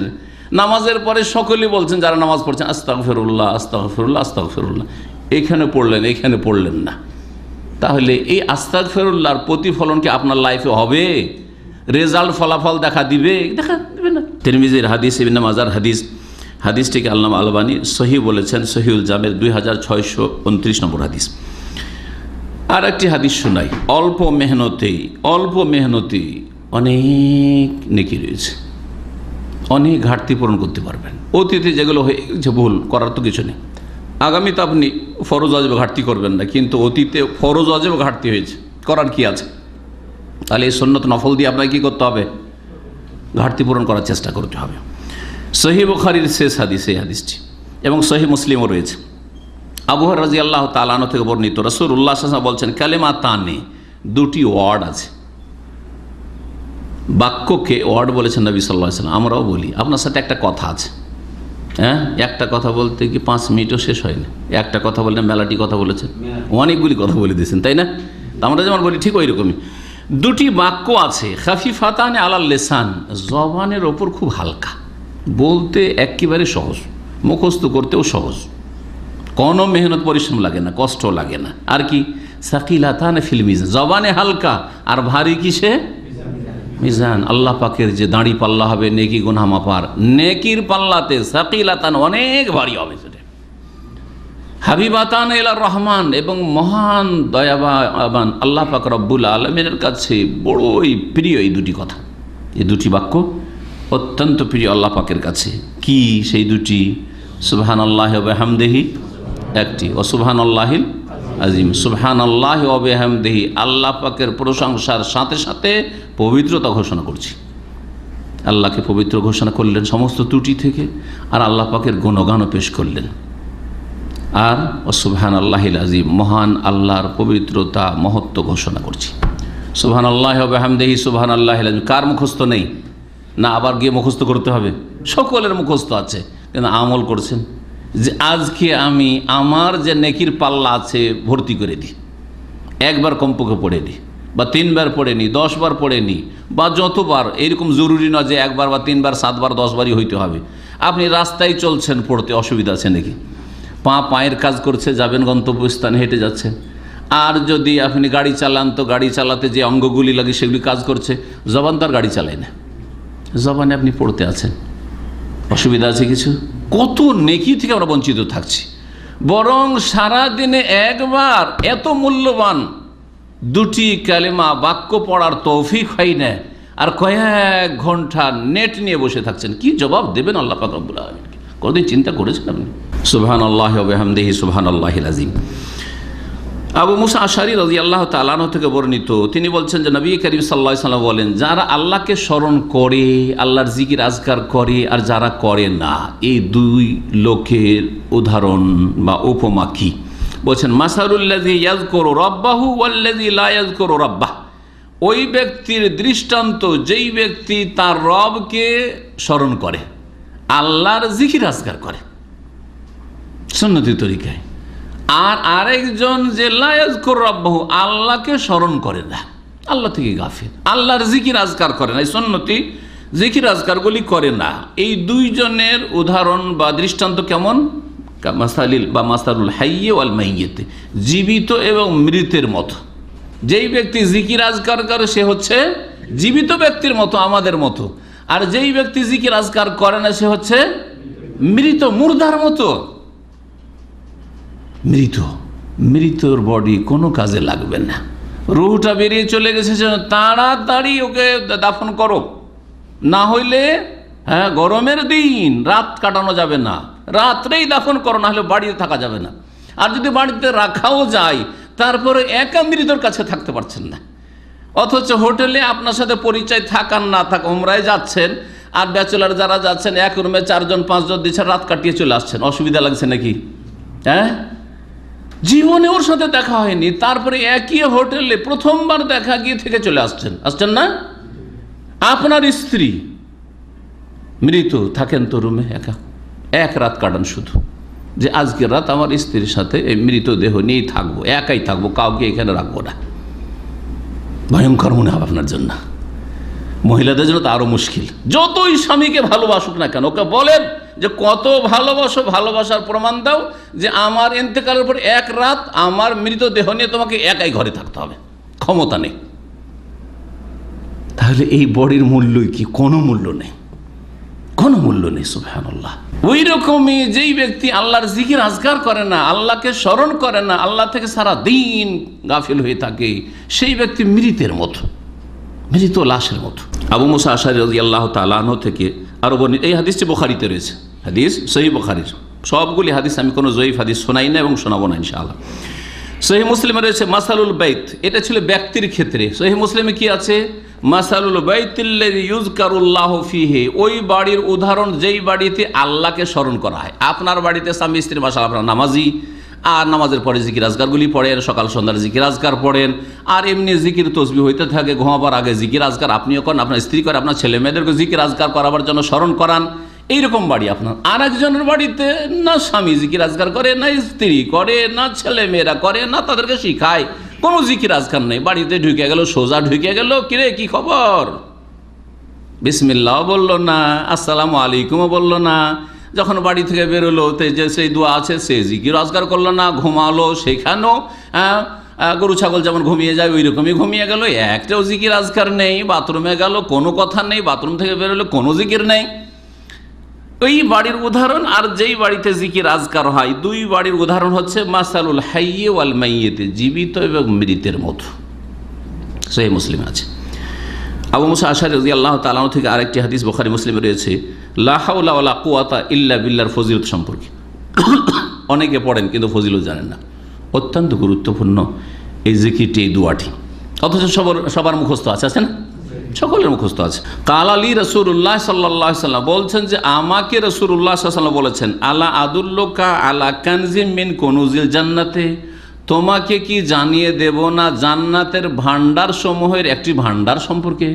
জান্নাতের ভান্ডার, দুনিয়াতেই জান্নাতের ভান্ডার জানিয়ে দেব না? অবাক করা কথা। এটা হচ্ছে বাকভঙ্গিমা, বক্তার আকর্ষণ সৃষ্টি করার জন্য। যদি এমনি বলে দিতেন যে লা ইলাহা ইল্লা হাওলা ওয়ালা কুওয়াতা ইল্লা বিল্লাহ বলো, এটা হচ্ছে জান্নাতের ভান্ডার, জান্নাতের খাজানা, কানজ, তাহলে হয়তো খেয়াল করতো না। তোমাদেরকে একটা কথা বলে দেব কি, সবার কান খাড়া হয়ে গেছে, তাই না? সজাগ হয়ে গেছে, সবার অ্যাটেনশন এখন, জি মনোযোগী এখন, শুনবে তোমরা, জান্নাতের ভান্ডারের একটা ভান্ডার তোমাদেরকে আজকে বলে দেব। বলেন ইয়া রাসূলুল্লাহ, অবশ্যই, কেন বলবেন না? জি হ্যাঁ। বলছেন নবী করিম সাল্লাল্লাহু আলাইহি ওয়াসাল্লাম, ফাকুলতু বালা ইয়া রাসূলুল্লাহ, বলছেন আবু মুসা হাসে বলে, অবশ্যই, কেন বলবেন না? বলেন ইয়া রাসূলুল্লাহ, লা হাওলা ওয়ালা কুওয়াতা ইল্লা বিল্লাহ। লা হাওলা, আমার কোনো শক্তি নেই, ওয়ালা কুওয়াতা, কোনো ক্ষমতা নেই। হাওল মানে নড়ার সরার কোনো ক্ষমতা নেই, ওয়ালা কুওয়াতার কোনো শক্তিও নেই। আমি না নড়তে পারবো, না আমি কোনো কাজ করতে পারবো, আর না কোনো কথাই বলতে পারবো, আর না কোনো সিদ্ধান্ত নিতে পারবো, ইল্লা বিল্লাহ, যদি আল্লাহর তৌফিক না হয়। আল্লাহ যদি শক্তি না যোগান দেন, তৌফিক না দেন, তাহলে আমার কোনো ক্ষমতা নেই। সুবহানাল্লাহ। এত বিচক্ষণ হওয়া সত্ত্বেও, এত বড় বক্তা হওয়া সত্ত্বেও, এত বড় ডাক্তার ইঞ্জিনিয়ার হওয়া সত্ত্বেও, আর এত চালাক চতুর, এত পয়সা হওয়া সত্ত্বেও আল্লাহকে বলছেন যে আল্লাহ, যা কিছু হয়েছে তোমার ক্ষমতা দিয়ে হয়েছে, তোমার তৌফিক হয়েছে। লা হাওলা ওয়ালা কুওয়াতা ইল্লা বিল্লাহ। আমি একটা ইলমও শিখতে পারতাম না, আমি একটি কাজও করতে পারতাম না, আমি একটি ছেলেকেও জন্ম দিতে পারতাম না, একটা ছেলেও মানুষ করতে পারতাম না, একটা মেয়েও মানুষ করতে পারতাম না, একটা স্ত্রীকেও রাখতে পারতাম না, আমি স্বামীকেই খুশি করতে পারতাম না। জীবনের প্রতিটি ক্ষেত্রে ফিট করুন আপনি। আল্লাহ যদি তৌফিক না দিতেন তাহলে, সুবহানাল্লাহ, নিজেকে আল্লাহ পাকের হাওয়ালা করে, আল্লাহ তুমি কিছু বলেই সব কিছু আমার হচ্ছে, না হলে কোনোটাই হইতো না, কোনোটাই হতো না। আল্লাহ পাক বুঝতে পারছেন যে বান্দার অন্তর, এই কথাটি অন্তর থেকে বলতে হবে, মুখে বললে হবে? শুধু অন্তর থেকে বলতে হবে, কথাই বলতে হবে, কাজেও বলতে হবে। আপনি কাজের বেলা বলছেন অসুবিধা নাই, এক্সিট লাগলে হবে কি, অসুবিধা নাই, দেশে করে খাওয়ার মতো করে ফেলেছি। তো কোথায় লা হাওলা ওয়ালা কুওয়াতা ইল্লা বিল্লাহ? আল্লাহর উপর ভরসা। আল্লাহর শক্তি দিয়ে চলবো দেশে গিয়ে? না, কিসের শক্তি দিয়ে? আমার জমি জায়গার শক্তি আছে, আমার মাসে 2 লাখ টাকা ভাড়া আসছে, ওই শক্তি দিয়ে চলার কথা বলছেন আপনি। তাহলে কোথায়? কাজের বেলা তো না। জি, কথা, কাজ, অন্তর, এই তিনটেতে মিল থাকতে হবে। আল্লাহ পাক যেন তৌফিক দান করেন। এই ছিল লা হাওলা ওয়ালা কুওয়াতা ইল্লা বিল্লাহ, জান্নাতের খাজানা বা জান্নাতের ভান্ডার, কানজ। আরও শোনেন, বুখারী মুসলিমের হাদিস এটিও ছিল। আবু আইয়ুব আনসারী রাদিয়াল্লাহু তাআলা আনহু থেকে বর্ণিত, তিনি বলছেন যে নবী করিম সাল্লাল্লাহু আলাইহি ওয়াসাল্লাম বলেন, মান ক্বালা লা ইলাহা ইল্লাল্লাহু ওয়াহদাহু লা শারীকা লাহু লাহুল মুলকু ওয়া লাহুল হামদু ওয়া হুয়া আলা কুল্লি শাইইন কাদির 10 মাররাত। কেউ যদি এই কালিমা তৌহিদ, লা ইলাহা ইল্লাল্লাহু ওয়াহদাহু লা শারীকা লাহু লাহুল মুলকু ওয়া লাহুল হামদু ওয়া হুয়া আলা কুল্লি শাইইন কাদির, এই কালিমা বলে 10 বার। গত শুক্রবারে আমার একটা আলোচনা ছিল নফল ইবাদত সম্পর্কে, তাতে 100 বারের ফজিলত সহিহ বুখারীর হাদিস শুনিয়েছি, এতে 10 বারের। অনেকে আছেন যে 100 বার হয়তো পারলেন না, কোনো দিন এত ব্যস্ততায় থাকলেন বা ভুলে গেলেন হয়তো, না 100 বার আজকে পুরা করতে পারলাম না, আমার দ্বারা হইল না। তাহলে কমপক্ষে 10 বার তো সহজ, ঠিক না? 10 বার কমপক্ষে করেন, কি ফজিলত তাই দেখেন। বলছেন নবী করিম সাল্লাল্লাহু আলাইহি ওয়াসাল্লাম, যেই ব্যক্তি 10 বার 10 বার বলবে এই কালিমাটি, কানা কামান আতাকা আরবাত আনফুসিন মিন ওয়ালাদ ইসমাইল, ওই ব্যক্তির মতো নেকি পাবে যেই ব্যক্তি ইসমাইল আলাইহিস সালামের বংশের 4 জন গোলাম দাসীকে স্বাধীন করলো। ইসমাইল আলাইহিস সালামের বংশই হচ্ছে রাসূলুল্লাহ সাল্লাল্লাহু আলাইহি সাল্লামের বংশ, কারণ ইসমাইল আলাইহিস সালামের বংশ মুহাম্মদ রাসূলুল্লাহ সাল্লাল্লাহু আলাইহি সাল্লাম, কুরাইশ বংশ। আর এই বংশের চাইতে শ্রেষ্ঠ বংশ পৃথিবীতে দিন দুনিয়ার ক্ষেত্রে কোথাও নেই। তবে দিন থাকতে হবে, যদি দিন থাকে তাহলে, যে দিন না থাকে, অনেকে আছে আওলাদে রসুলের দাবিদার, ভারত, বাংলাদেশ, পাকিস্তান আওলাদে রসুলের দাবিদার সবগুলি, তাদের কাছে প্রথম কথা বংশ পরম্পরার কোনো হদিস নেই, শুধু মৌখিক দাবি দুনিয়ার ইনকামের জন্য। কারণ এই দেশের লোকজনের কাছ থেকে নজর নিয়াজ, টাকা পয়সা যদি হাতিয়ে নিতে হয়, তাহলে কি বলতে হবে যে আমি হচ্ছি আওলাদে রসুল পীর, ওরা এমনি পীর আর আমি হচ্ছে আওলাদে রসুল, জি, রসুলের বংশের, দুনিয়ার স্বার্থে। 2 নম্বর কথা, যদি ধরেন আওলাদে রসুল, রসুল্লাহ সাল্লাল্লাহু আলাইহি ওয়াসাল্লামের বংশেরই, বংশ পরম্পরা প্রমাণ করে দিল, তার কাছে আছে, প্রুফ আছে, সিলসিলা সব আছে তার কাছে, তার সাথে সাথে তার আকীদা আমল যদি ঠিক না থাকে, আকীদাই শিরকি আকীদা, ওয়াহদাতুল ওজুদের কুফরি আকীদা, যিনি আল্লাহ তিনি মুহাম্মদ, এগুলো হচ্ছে সুফিদের আকীদা। তাদের আকীদা যে নবী রসুলের চাইতে ওলিয়া বেশি ক্ষমতা রাখে, এই সুফিবাদে শিখিয়েছে যে অলি আউলিয়া এত ক্ষমতা রাখে যে আল্লাহ পাক রব্বুল আলামিন তাদেরকে যা ইচ্ছা তাই করার ক্ষমতা দিয়ে রেখেছেন। তাদের ভাষায় অলি আউলিয়া মারা গেলে মরে না, বরং জীবিত থাকা অবস্থার চাইতেও বেশি শক্তিশালী হয়ে যায়। এই জন্য জীবিত থাকা অবস্থায় হয়তো আব্দুল কাদের জিলানীর কাছে কেউ ভিক্ষা করতে যায়নি, খাজা মঈনুদ্দিন চিশতির কাছে কেউ ছেলে ভিক্ষা করতে যায়নি জীবিত থাকা অবস্থায়। যখন মারা গেছে আর দাফন করা হয়েছে, কবর পাকা করে তাদের কাছে ছেলে ভিক্ষা করা আর রোগের আরোগ্য ভিক্ষা করা আর রুজি ভিক্ষা করা এইসব শুরু হয়েছে। কারণ তাদের আকীদা যে এরা মরে গেলে আরও শক্তিশালী হয়ে যায়। মরে যায় না, এটা তো বেয়াদবি কথা, আমার ভাষায় বলছি। এরা মরে না, বরং চোখের আড়াল হয়ে গেলে কি হয়ে যায়, হ্যাঁ, এদের ওরস লাগে। কেন ওরস? আল্লাহর সাথে এখন তাদের মিল হয়েছে, মুলাকাত হয়েছে। স্বামী স্ত্রীর মোলাকাতকে ওরস বলে, হ্যাঁ, বাসর দিবস। আর এদের আল্লাহর সাথে নাউজুবিল্লাহ বেয়াদবদের কাছে বাসর হয়েছে, এটা হচ্ছে ওই জন্য ওরস লাগে। কবর মাজার এই জন্য ওরস লাগে তাদের মৃত্যু দিবসকে। এই যে কবর মাজারওয়ালা যে পীরগুলি আছে না, এদের মৃত্যু দিবসকে ওরস বলা হয়। ওরস লাগে ওই উপলক্ষে। কিন্তু কেন? এই জন্যই যে তারা তুলনা করেছে আল্লাহ এবং ওলির ভালোবাসাকে তুলনা করেছে স্বামী স্ত্রীর ভালোবাসার সাথে। স্বামী স্ত্রীর ভালোবাসা একটা টান আছে, কখন পাবো কখন দেখা সাক্ষাৎ হবে করতে করতে বাসর রাতে গিয়ে দেখা হচ্ছে। ঠিক তেমনি ওলি ছটফট করছে আল্লাহর সাথে মোলাকাতের জন্য, কখন পাবো। আর মরার সাথে সাথে তো মরলো না, আরও শক্তিশালী হয়ে গেল, আল্লাহর সাথে কি হয়ে গেল, তার মিলমিলাপ হয়ে গেল। সুতরাং এটা হচ্ছে ওরস। আরবিতে ওরস মানে কি? ওরস মানে জানেন না? আরবিরা কি বলে? সৌদি আরব তো থাকছে ওরস মানে বিবাহ। হ্যাঁ, ওরস মানে বিবাহ হচ্ছে। কত বড় বেয়াদবি এদের আল্লাহর সাথে। যারা এত বড় আল্লাহর সাথে বেয়াদবি করে, তারা যদি রসুলের বংশেরও হয়, ইসমাইলের বংশের হয়, কাজ আসবে? কোনো কাজে আসবে না। ওমান আবতা বিহি আমালুহু লাম ইউসরে বিহি নাসাবুহু, নবী সাল্লাল্লাহু আলাইহি ওয়াসাল্লাম বলছেন, যেই ব্যক্তির আমল তাকে পিছিয়ে দিল, আকীদায় আমলে সে পিছিয়ে গেছে শিরক কুফরি বিদআত করার কারণে, গুমরাহির কারণে, লাম ইউসরে বিহি নাসাবু, তার বংশীয় মর্যাদা তাকে অগ্রগামী করে দিতে পারবে না, জান্নাতে নিয়ে যেতে পারবে না। নবী মুহাম্মদুর রাসূলুল্লাহ সাল্লাল্লাহু আলাইহি ওয়াসাল্লামের আপন চাচা আবু তালেব, আপন চাচা আবু লাহাব কখনো জান্নাতে নিয়ে যেতে পারবে না নবী করিম সাল্লাল্লাহু আলাইহি ওয়াসাল্লাম তাদেরকে।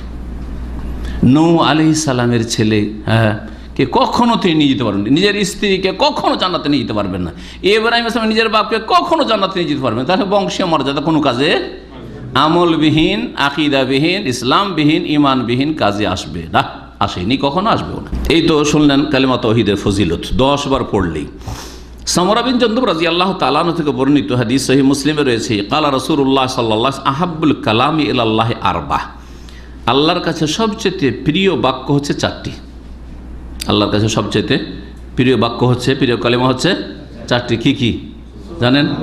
সুবহানাল্লাহ, আলহামদুলিল্লাহ, ওয়ালা ইলাহা ইল্লাল্লাহ, আল্লাহু আকবার। জি, তাসবিহ, আলহামদুলিল্লাহ, তাহমিদ, আর তাহলিল, লা ইলাহা ইল্লাল্লাহ, আর তাকবীর, আল্লাহু আকবার। কত সহজ! সুবহানাল্লাহ, আলহামদুলিল্লাহ, লা ইলাহা ইল্লাল্লাহ, আল্লাহু আকবার। জি, চলতে ফিরতে উঠতে বসতে সুবহানাল্লাহ, আলহামদুলিল্লাহ, লা ইলাহা ইল্লাল্লাহ, আল্লাহু আকবার। এই হচ্ছে আল্লাহ পাকের কাছে সবচেয়ে প্রিয় কথা। রাওয়াহ মুসলিম, হাদিস সহিহ মুসলিমের। রাত্রে মাঝে মাঝে ঘুম ভেঙে যায় আমাদের, অনেকের কাঁচা ঘুম, বারবার ঘুম ভাঙে, অথবা যে কোনো কারণে রাতের ঘুম ভেঙে গেল, আসলে এখন উঠবেন না, এখন আরও ঘুমাবার সময় হয়তো আছে, এইরকম সময়গুলিতে বিশেষ করে, অথবা তাহাজ্জুদ পড়ার জন্য এখন উঠবেন, এখনও ফজর হয়নি, তাহাজ্জুদ পড়ার জন্য উঠবেন। একেবারে শেষ যখন ফিনিশ করে ঘুম থেকে উঠছেন, তখন তো দোয়া আছে। কি দোয়া আছে? আল্লাহুম্মা আলহামদুলিল্লাহিল্লাযী আহইয়ানা বাদামা আমাতানা ওয়া ইলাইহিন নুশুর। কিন্তু রাতের মাঝখানে সে তাহাজ্জুদের সময় অথবা এমনিতেই হঠাৎ করে অনিচ্ছাকৃত ঘুম ভেঙে গেল, তখন কি দোয়া পড়বেন বা কি জিকির আজকার করবেন? এই আমলগুলি খুব সহজ, আর করে দেখবেন, এর অনেক ফলাফল আছে। আখিরাতের ফলাফল ছাড়া, নেকির ফলাফল ছাড়া দুনিয়ার ফলাফল আছে। এই যে ঘুম ভেঙে যাচ্ছে, আপনি ওই সময় এই জিকির আজকারগুলি যদি পড়ে নেন, এক তো ওই সময় দোয়া করলে দোয়া কবুল হয়, গাফিলতি দূর হইল। 2 নম্বর, শয়তান আশেপাশে থাকলে বিতাড়িত হইল। শয়তান আপনার ক্ষতি করার চেষ্টা করবে, আপনার পরিবারের ছেলে মেয়েদের ক্ষতি করার চেষ্টা করবে, আপনার ধন সম্পদের ক্ষতি করার চেষ্টা করবে, আপনার ইমানের আমলের ক্ষতি করার চেষ্টা করবে, আপনাকে পেরেশান করার চেষ্টা করবে, খারাপ স্বপ্ন দেখিয়ে এসব করবে শয়তান। বহু রকমের শয়তানের অনিষ্ট রয়েছে, এগুলি থেকে হেফাজতে থাকবেন। সহিহ বুখারীর হাদিস আপনাদেরকে শোনাই, ওবাদা ইবনে সামিত রাদিয়াল্লাহু তাআলা আনহু থেকে বর্ণিত, বলছেন কালা রাসূলুল্লাহ সাল্লাল্লাহু আলাইহি ওয়াসাল্লাম, নবী সাল্লাল্লাহু আলাইহি ওয়াসাল্লাম বলেছেন, মান তাআররা মিনাল লাইল, কেউ যদি রাতে জেগে যায়, নিদ্রা ভেঙে গেল, ফাকালা, তারপরে বলল লা ইলাহা ইল্লাল্লাহু ওয়াহদাহু লা শারীকা লাহু লাহুল মুলকু ওয়া লাহুল হামদু ওয়া হুয়া আলা কুল্লি শাইইন কাদির, কালিমা তাওহীদ 1 নম্বর মনে রাখেন। 2 নম্বর, তারপরে বলবে সুবহানাল্লাহ আলহামদুলিল্লাহ ওয়া লা ইলাহা ইল্লাল্লাহ আল্লাহু আকবার ওয়া লা হাওলা ওয়া লা কুওয়াতা ইল্লা বিল্লাহ। যদি কালিমা তাওহীদ প্রথমটা ধরেন তাহলে কয়টা হইল? 6টা কালিমা হইল। লা ইলাহা ইল্লাল্লাহু ওয়াহদাহু লা শারীকা লাহু লাহুল মুলকু ওয়া লাহুল হামদু ওয়া হুয়া আলা কুল্লি শাইইন কাদির 1। তারপরে বললেন কি? সুবহানাল্লাহ আলহামদুলিল্লাহ লা ইলাহা ইল্লাল্লাহ আল্লাহু আকবার ওয়া লা হাওলা ওয়া লা কুওয়াতা ইল্লা বিল্লাহ। কোনগুলি মুখস্থ নেই আপনাদের? এমন কেউ আছেন যে মুখস্থ নেই কিন্তু আমল আছে? আল্লাহ পাক আমল করার তৌফিক দান করুন। মুশকিলটা হচ্ছে আমলের কাছে গিয়ে কেন করছেন না আমল? এতে আপনার লাভ, জি আপনার লাভ প্রথম, তারপরে আপনার ছেলে মেয়েদের লাভ, আপনার বাড়ির বরকত, আপনার দিন দুনিয়ার লাভ, সব রকম লাভ এতে রয়েছে। চেষ্টা করবেন আমল করার। আজকে যার ঘুম ভেঙে যাবে মনে রাখবেন যে ঘুম ভাঙলে আমি এই পড়বো। তারপরে আরেকটা জিনিস আমি পরীক্ষা করে দেখেছি, হয়তো কখনো কখনো এরকম হয় যে ঘুম টাইম বে টাইম হয়ে যায়, মানে অভ্যাস আছে হয়তো রাত 11টায় ঘুমিয়ে যাওয়ার, একদিন হয়তো লেট হয়ে গেছে, যার ফলে ওই দিন কি হয় ঘুম আসতে চায় না, ঠিক হয় না এরকম। অথবা আপনাদের যারা ব্যাচেলর আছেন অনেক সময় ওই পারিবারিক চিন্তা বা টেনশনে অনেক সময় ঘুম আসতে চায় না। এই দোয়াগুলি জিকিরগুলি পড়ে নেওয়ার পরে আবার শুয়ে গেলে ঘুমটা খুব ভালো আসে। এটা দুনিয়াবি ফায়দার কথা বলছি, পরীক্ষিত। জি, আর শয়তান ডিস্টার্ব করার কোনো সুযোগ পাই না। জি, এই তো 6টি বাক্য আপনাদেরকে শোনাইলাম। তারপরে বলছে নবী করিম সাল্লাল্লাহু আলাইহি ওয়াসাল্লাম সুম্মা কালা, তারপরে যদি বলতে পারেন 7 নম্বরে আল্লাহুম্মা গফিরলি, আল্লাহ তুমি মাফ করে দাও। কেউ শুনছেন আল্লাহ পাক ছাড়া। এমন একটা সময়, যে সময় বিছানায় আছেন, পাশে স্ত্রী থাকলেও শুনছে না, কারণ ও ঘুমিয়ে আছে, তাই না? আপনি আপনার রব জানছে, শুধু বলছে আল্লাহুম্মা গফিরলি, আল্লাহ আমাকে মাফ করে দাও, আল্লাহ আমাকে ক্ষমা করে দাও। আল্লাহ ইখলাস পছন্দ করেন। সব কিছুর মূল হচ্ছে নিষ্ঠা, ইখলাস, হুলুসিয়াত, যে কত আপনি আন্তরিকতার সাথে বলছেন। এখানে দুনিয়ার কেউ জানতে পারলো না যে কয়বার আপনি এইরকম রাত্রে জাগলেন আর এরকম পড়লেন, তাই না? আর কতবার আপনি আল্লাহুম্মা গফিরলি বলে, কেউ জানেন আল্লাহ পাক জানেন। এইরকম আমল আল্লাহ পাক পছন্দ করে। বিশেষ করে নফলের ক্ষেত্রে, সুন্নত মুস্তাহাবের ক্ষেত্রে আল্লাহ পাক গোপনীয়তা বেশি পছন্দ করেন। যত গোপন রাখবেন তত বেশি তাতে ফজিলত রয়েছে। আল্লাহুম্মা গফিরলি, আউদা, অথবা দোয়া করলেন, আল্লাহর কাছে ক্ষমা চাইলেন, অথবা অন্য দোয়া করলেন, আল্লাহুম্মা রহামনি, আল্লাহ আমার উপর দয়া কর, আল্লাহ আল্লাহুম্মা শফিনি, আল্লাহ আমার রোগটা ভালো করে দাও, আল্লাহুম্মা শফি আহলি, আমার পরিবারকে, আমার স্ত্রী অসুস্থ আছে, আল্লাহ তুমি ভালো করে দাও, আল্লাহুম্মা শফি আউলাদি, আল্লাহ আমার ছেলে মেয়েরা অসুস্থ আছে, আল্লাহ তুমি ভালো করে দাও, আল্লাহ আমার আব্বা অসুস্থ আছে, আল্লাহুম্মা শফি আবি, জরুরি নয় যে আরবিতেই করতে হবে, হ্যাঁ, আল্লাহ আমার আব্বাকে ভালো করে দাও, আম্মা অসুস্থ আছে, আল্লাহ বার্ধক্য আছে, আল্লাহ সুস্থ রাখো, আল্লাহ যতদিন রাখবে আল্লাহ সুস্থ রাখো, হ্যাঁ, যাতে করে বিছানায় অসহায় হয়ে না পড়ে থাকি, ইত্যাদি ইত্যাদি। আল্লাহ আমার রুজিতে বরকত দাও, আপনি টেনশনে আছেন, অথবা না এমনিও বরকত চান, আল্লাহ আমার রুজিতে বরকত দাও, আল্লাহ আমার হায়াতে বরকত দাও, আমাকে সমস্ত করে ফিতনা থেকে, দুনিয়ার আজাব, বালা মুসিবত আর আখিরাতের আজাব থেকে আল্লাহ পাক আমাকে রক্ষা করো। যে কোনো দোয়া, আউদা, অথবা দোয়া করলো, উস্তুজিবা লাহু, তার দোয়া কবুল করা হয়। রাতের অন্ধকারে আপনার ঘুম ভেঙেছে, সকলে ঘুমিয়ে আছে, অনিচ্ছাকৃত ঘুম ভেঙেছে, ইচ্ছা করো না যে আল্লাহর ইবাদত করবো, দোয়া করবো, সেজন্য জেগেছি, অনিচ্ছাকৃত ঘুম ভেঙেছে, তার আমির আল্লাহ, অনিচ্ছাকৃত ঘুম ভেঙেছে, এই দোয়া যদি করেন উস্তুজিবা লাহু, দোয়া কবুল হবে। তারপরে যদি আরও একটু কদম বাড়াইতে, ফাইন তাওয়াজ্জা, তারপরে উঠে গেলেন যে ঘুমটা যখন ভেঙে গেল, চলো উজু করব, উজু যদি করে, ওয়াসাল্লাহ, তারপর আর এক কথা, উজুটা করলাম তো 2 রাকাত নামাজ পড়ি কমপক্ষে, তাহাজ্জুদ যদি পুরা নাও পড়া অভ্যাস থাকে বা পড়বো না হয়তো, হ্যাঁ, আমার আরও ঘুমের প্রয়োজন আছে, তো ঠিক আছে 2 রাকাত কমপক্ষে পড়েন, 4 রাকাত পড়েন। আপনি বেতরটা যদি না পড়া হয়ে থাকে বেতরটা পড়েন, বেতর পড়ার পরেও আপনি নামাজ পড়তে। অনেকের এই প্রশ্ন, আমি তো বেতর পড়ে শুয়ে গেছি, আর কি নামাজ পড়া যাবে? হ্যাঁ, অবশ্যই পড়া যাবে। শুধু বেতরটা যারা আগে থেকেই নিয়ত করে রাখছে যে আমি তাহাজ্জুদ পড়ব, তার জন্য উত্তম হচ্ছে বেতরটা শেষখানে পড়া। ইজআলু আখিরা সালাতিকুম বিল্লাইলি ভিতরান, নবী সাল্লাল্লাহু আলাইহি ওয়াসাল্লাম বলছেন যে তোমাদের সর্বশেষ নামাজ রাতের করিও বেতরকে করিও। যখন আগে থেকে অগ্রিম ইচ্ছা আছে আমি তাহাজ্জুদ তাহাজ্জুদ পড়বো, কিন্তু আগে থেকে কোনো ইচ্ছা নেই, হঠাৎ করে জেগে গেলেন, অথবা মাঝে মধ্যে যেদিন পারবো পড়ে নেব, সে জোড়া জোড়া পড়বেন, 2, 4, 6, 8, 10, 12 পর্যন্ত পড়ে নেন, যে যতটা পারেন। যদি নামাজ পড়ে কবিলাত সলাত, সেই নামাজ সেই সলাত তার কবুল হয়ে যাবে, আল্লাহর কাছে কবুল হয়ে গেল। এই নির্জনের নামাজ সহিহ বুখারীর 1086 নম্বর হাদিস। বাড়ি থেকে বের হওয়ার সময় কি দোয়া রয়েছে? বিসমিল্লাহি তাওয়াক্কালতু আলাল্লাহি, হ্যাঁ, ওয়ালা হাওলা ওয়ালা কুওয়াতা ইল্লা বিল্লাহ। এর ফজিলতটা শুনেন, এটা পাবেন কি, কত যে লাভ আছে। যদি লাভগুলি আমরা মনে রাখতাম তো আমরা এই গাফিলতি করতাম। কতবার বেরোচ্ছি, অভ্যাস করার, আমি দেখেছি কয়েকবার অভ্যাস করলে এমনিতেই চলে আসবে। হ্যাঁ, দরজা খুলে বেরোলে জুতো স্যান্ডেল পায়ে দিতে মনে চলে আসবে, কিন্তু অভ্যাস করে নিতে হবে। কয়েকদিন একটু মনে রেখে সজাগ হয়ে আপনাকে অভ্যাস করতে হবে। আনাস রাদিয়াল্লাহু তাআলা আনহু থেকে বর্ণিত, রাসূলুল্লাহ সাল্লাল্লাহু আলাইহি ওয়াসাল্লাম বলছেন, মান কালা ইয়ানি ইযা খারাজা মিন বাইতিহি, যেই ব্যক্তি বাড়ি থেকে বের হওয়ার সময় বলল বিসমিল্লাহি তাওয়াক্কালতু আলাল্লাহি, আল্লাহর নামে শুরু করছি আমার বাড়ি থেকে বের হওয়া, আল্লাহর উপর ভরসা রাখছি, ওয়ালা হাওলা ওয়ালা কুওয়াতা ইল্লা বিল্লাহ, লা হাওলা ওয়ালা কুওয়াতা ইল্লা বিল্লাহ, মানে আপনি একটু আগে শুনলেন যে আল্লাহ ছাড়া আমার কোনো শক্তি নেই, সামর্থ্য নেই, ক্ষমতা নেই। ইউকালু লাহু, তখন আল্লাহর পক্ষ থেকে বলা হয় ফেরেশতা মালায়েকার মাধ্যমে, মালায়েকা বলে হুদিতা, তুমি সঠিক রাস্তা পেয়ে গেছো, হেদায়েতের রাস্তা পেয়ে গেছো। হেদায়েত, দুনিয়ার হেদায়েত আর আখিরাতের হেদায়েত বুঝায় আপনাদেরকে। আখিরাতের বা দিনের হেদায়েত বলি, দিনের হেদায়েত মানে দিনের ওপর অটলতা, জান্নাতের রাস্তায় থাকা, এটা হচ্ছে হেদায়েত। আর দুনিয়ার ক্ষেত্রে হেদায়েত মানে সঠিক রাস্তা বা, অর্থাৎ যেই উদ্দেশ্য তুমি বাড়ি থেকে বেরিয়েছো তোমার কাজ সফল হবে। হদিতা, রাস্তা পেয়ে গেছো, বলি না যে তুমি যে কাজে বেরিয়েছো সফল হবে, এটা হদিতা মানে যেই কাজে বেরিয়েছো কি হবে, সফল হবে, কোনো বিপদ আপদ আসবে না, দুর্ঘটনা হবে না, হ্যাঁ, বালা মুসিবত আসবে না, অথবা তুমি ব্যর্থ হয়ে ফিরবে। অনেক সময় ব্যর্থ হয়ে ফিরতে হয়, গেলাম অনেক হয়রান হইলাম কিন্তু কাজ কিছু হইল না, কাজ কিছু হইল না। হুদিতা বিসমিল্লাহি তাওয়াক্কালতু আলাল্লাহি ওয়ালা হাওলা ওয়ালা কুওয়াতা ইল্লা বিল্লাহ, যেহেতু বলেছো, সুতরাং হুদিতা তোমাকে রাস্তা দেখিয়ে দেওয়া হয়েছে, দুনিয়া এবং দিনের রাস্তা। ও কুফিতা, এবং তোমার জন্য যথেষ্ট হয়ে গেছে। তোমার জন্য কি হয়েছে, কিসে যথেষ্ট হয়েছে, মানে তোমার হেফাজতের জন্য যথেষ্ট হয়ে গেছে। হ্যাঁ, তোমার হেফাজতের জন্য যত। ও ওকিতা, এবং তোমাকে রক্ষা করা হয়েছে।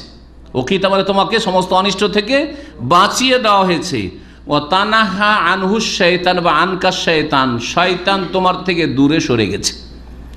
শয়তান তোমার যে ক্ষয়ক্ষতি করতো তোমার থেকে কেটে পড়েছে, মানে তোমার রাস্তায় আর দাঁড়াবে না। শয়তান গুমরা করার জন্য যে একে শিরক বিদআত করাবো বা পাপ করাবো, অন্যায় করাবো, হারাম খাওয়াবো, ওটাও করাইতে পারবে না। আর শয়তান হয়তো শারীরিকভাবে ক্ষতি করব, হ্যাঁ, স্বাস্থ্যের দিক থেকে ক্ষতি করব, পারিবারিক দিক থেকে ক্ষতি করব, অর্থের দিক থেকে ক্ষয়ক্ষতি করব, সব ক্ষতি করার চেষ্টা করে যিনি শয়তান। তা না হানকা শয়তান, শয়তান তোমার থেকে কেটে পড়েছে। কতটি ফজিলত, হুদিতা ও কুফিতা ও ওকিতা ও তানা হানকা শয়তান, 4টি ফজিলত। আবু দাউদের হাদিস, তিরমিজি, নাসাইর হাদিস, এবং এই হাদিসটিকে আল্লামা আলবানী সহিহ বলেছেন। আরও আবু দাউদে রয়েছে, শয়তান দেখলো যে এই তো বাড়িতে বের হওয়ার সময় এই দোয়া পড়েই নিল, তখন এক শয়তান যে শুনেছিল আর এক শয়তান যে আরও একটু আশেপাশে আছে, ওরা শোনেনি, ওই শয়তানকে বলে বা ওই শয়তানদেরকে বলে ইয়াকুলু শয়তান ওলে শয়তানিন আখার, এক শয়তান আর এক শয়তানকে বলে কাইফা লাকা বিরাজুলিন, তুমি কি করতে পারবে ওই মানুষের, হ্যাঁ, যেই ব্যক্তি কাদ হুদিয়া ওয়া কুফিয়া ওয়া ওকিয়া, যাকে আল্লাহ সঠিক রাস্তা দেখে দেশে সফল হবেই এবং তার জন্য আল্লাহ যথেষ্ট হয়েছে। হ্যাঁ, আল্লাহ পাক কাফা বিল্লাহি শাহিদা, কাফা বিল্লাহি আছে না, ওই কুফিতা ওখান থেকে আল্লাহ যার জন্য কাফি যথেষ্ট হয়েছে। ও ওকিয়া, আর যাকে রক্ষা করা হয়েছে, হেফাজতে রাখা হয়েছে, তার কি করতে পারবে, লাভ নেই। এখানে মেহনত করে শ্রম দিয়ে লাভ নেই, অন্য কাউকে দেখো, অন্য শিকারী খুঁজো। শয়তান কি বলে, এক শয়তান আর এক শয়তানকে বলে যে অন্য শিকারী খুঁজ, একে পারা যাবে না, কারণ একে আল্লাহ সুরক্ষিত করে দিয়েছে। আবু মালিক আশারি, মানে আবু মুসা আশারি বা আবু মালিক আশারি তার আত্মীয়, রাদিয়াল্লাহু তাআলা আনহু থেকে বর্ণিত, রাসূলুল্লাহ সাল্লাল্লাহু আলাইহি ওয়াসাল্লাম বলছেন, আরেকটি হাদিসে সহিহ মুসলিম, আত-তাহুরু শাতরুল ঈমান। এটা একটি ফজিলতের কাজ। দেখেন, তাহারাতের সাথে সাথে জিকিরের কথাও রয়েছে। আত-তাহুরু শাতরুল ঈমান, পবিত্রতা হচ্ছে অর্ধেক ঈমান, পবিত্রতা হচ্ছে অর্ধেক ঈমান। কারণ ইমানের একটা দিক হচ্ছে আভ্যন্তরীণ, একটা হচ্ছে বাহ্যিক। এই হাদিসের ব্যাখ্যাটা শুনেন, একটা হচ্ছে আভ্যন্তরীণ ইমান, একটা হচ্ছে বাহ্যিক ইমান। বোঝা গেছে না? আভ্যন্তরীণ ইমান হচ্ছে শিরক, কুফরি আর মোনাফিকি মুক্ত হয়ে তৌহিদ প্রতিষ্ঠা করা অন্তরে, ঠিক না? এটা হচ্ছে ভিতরকে আপনি শিরক কুফরি থেকে, নেফাক থেকে আর পাপাচার থেকে অন্তরকে পাক করলেন, এটা হচ্ছে ভিতরের পবিত্রতা।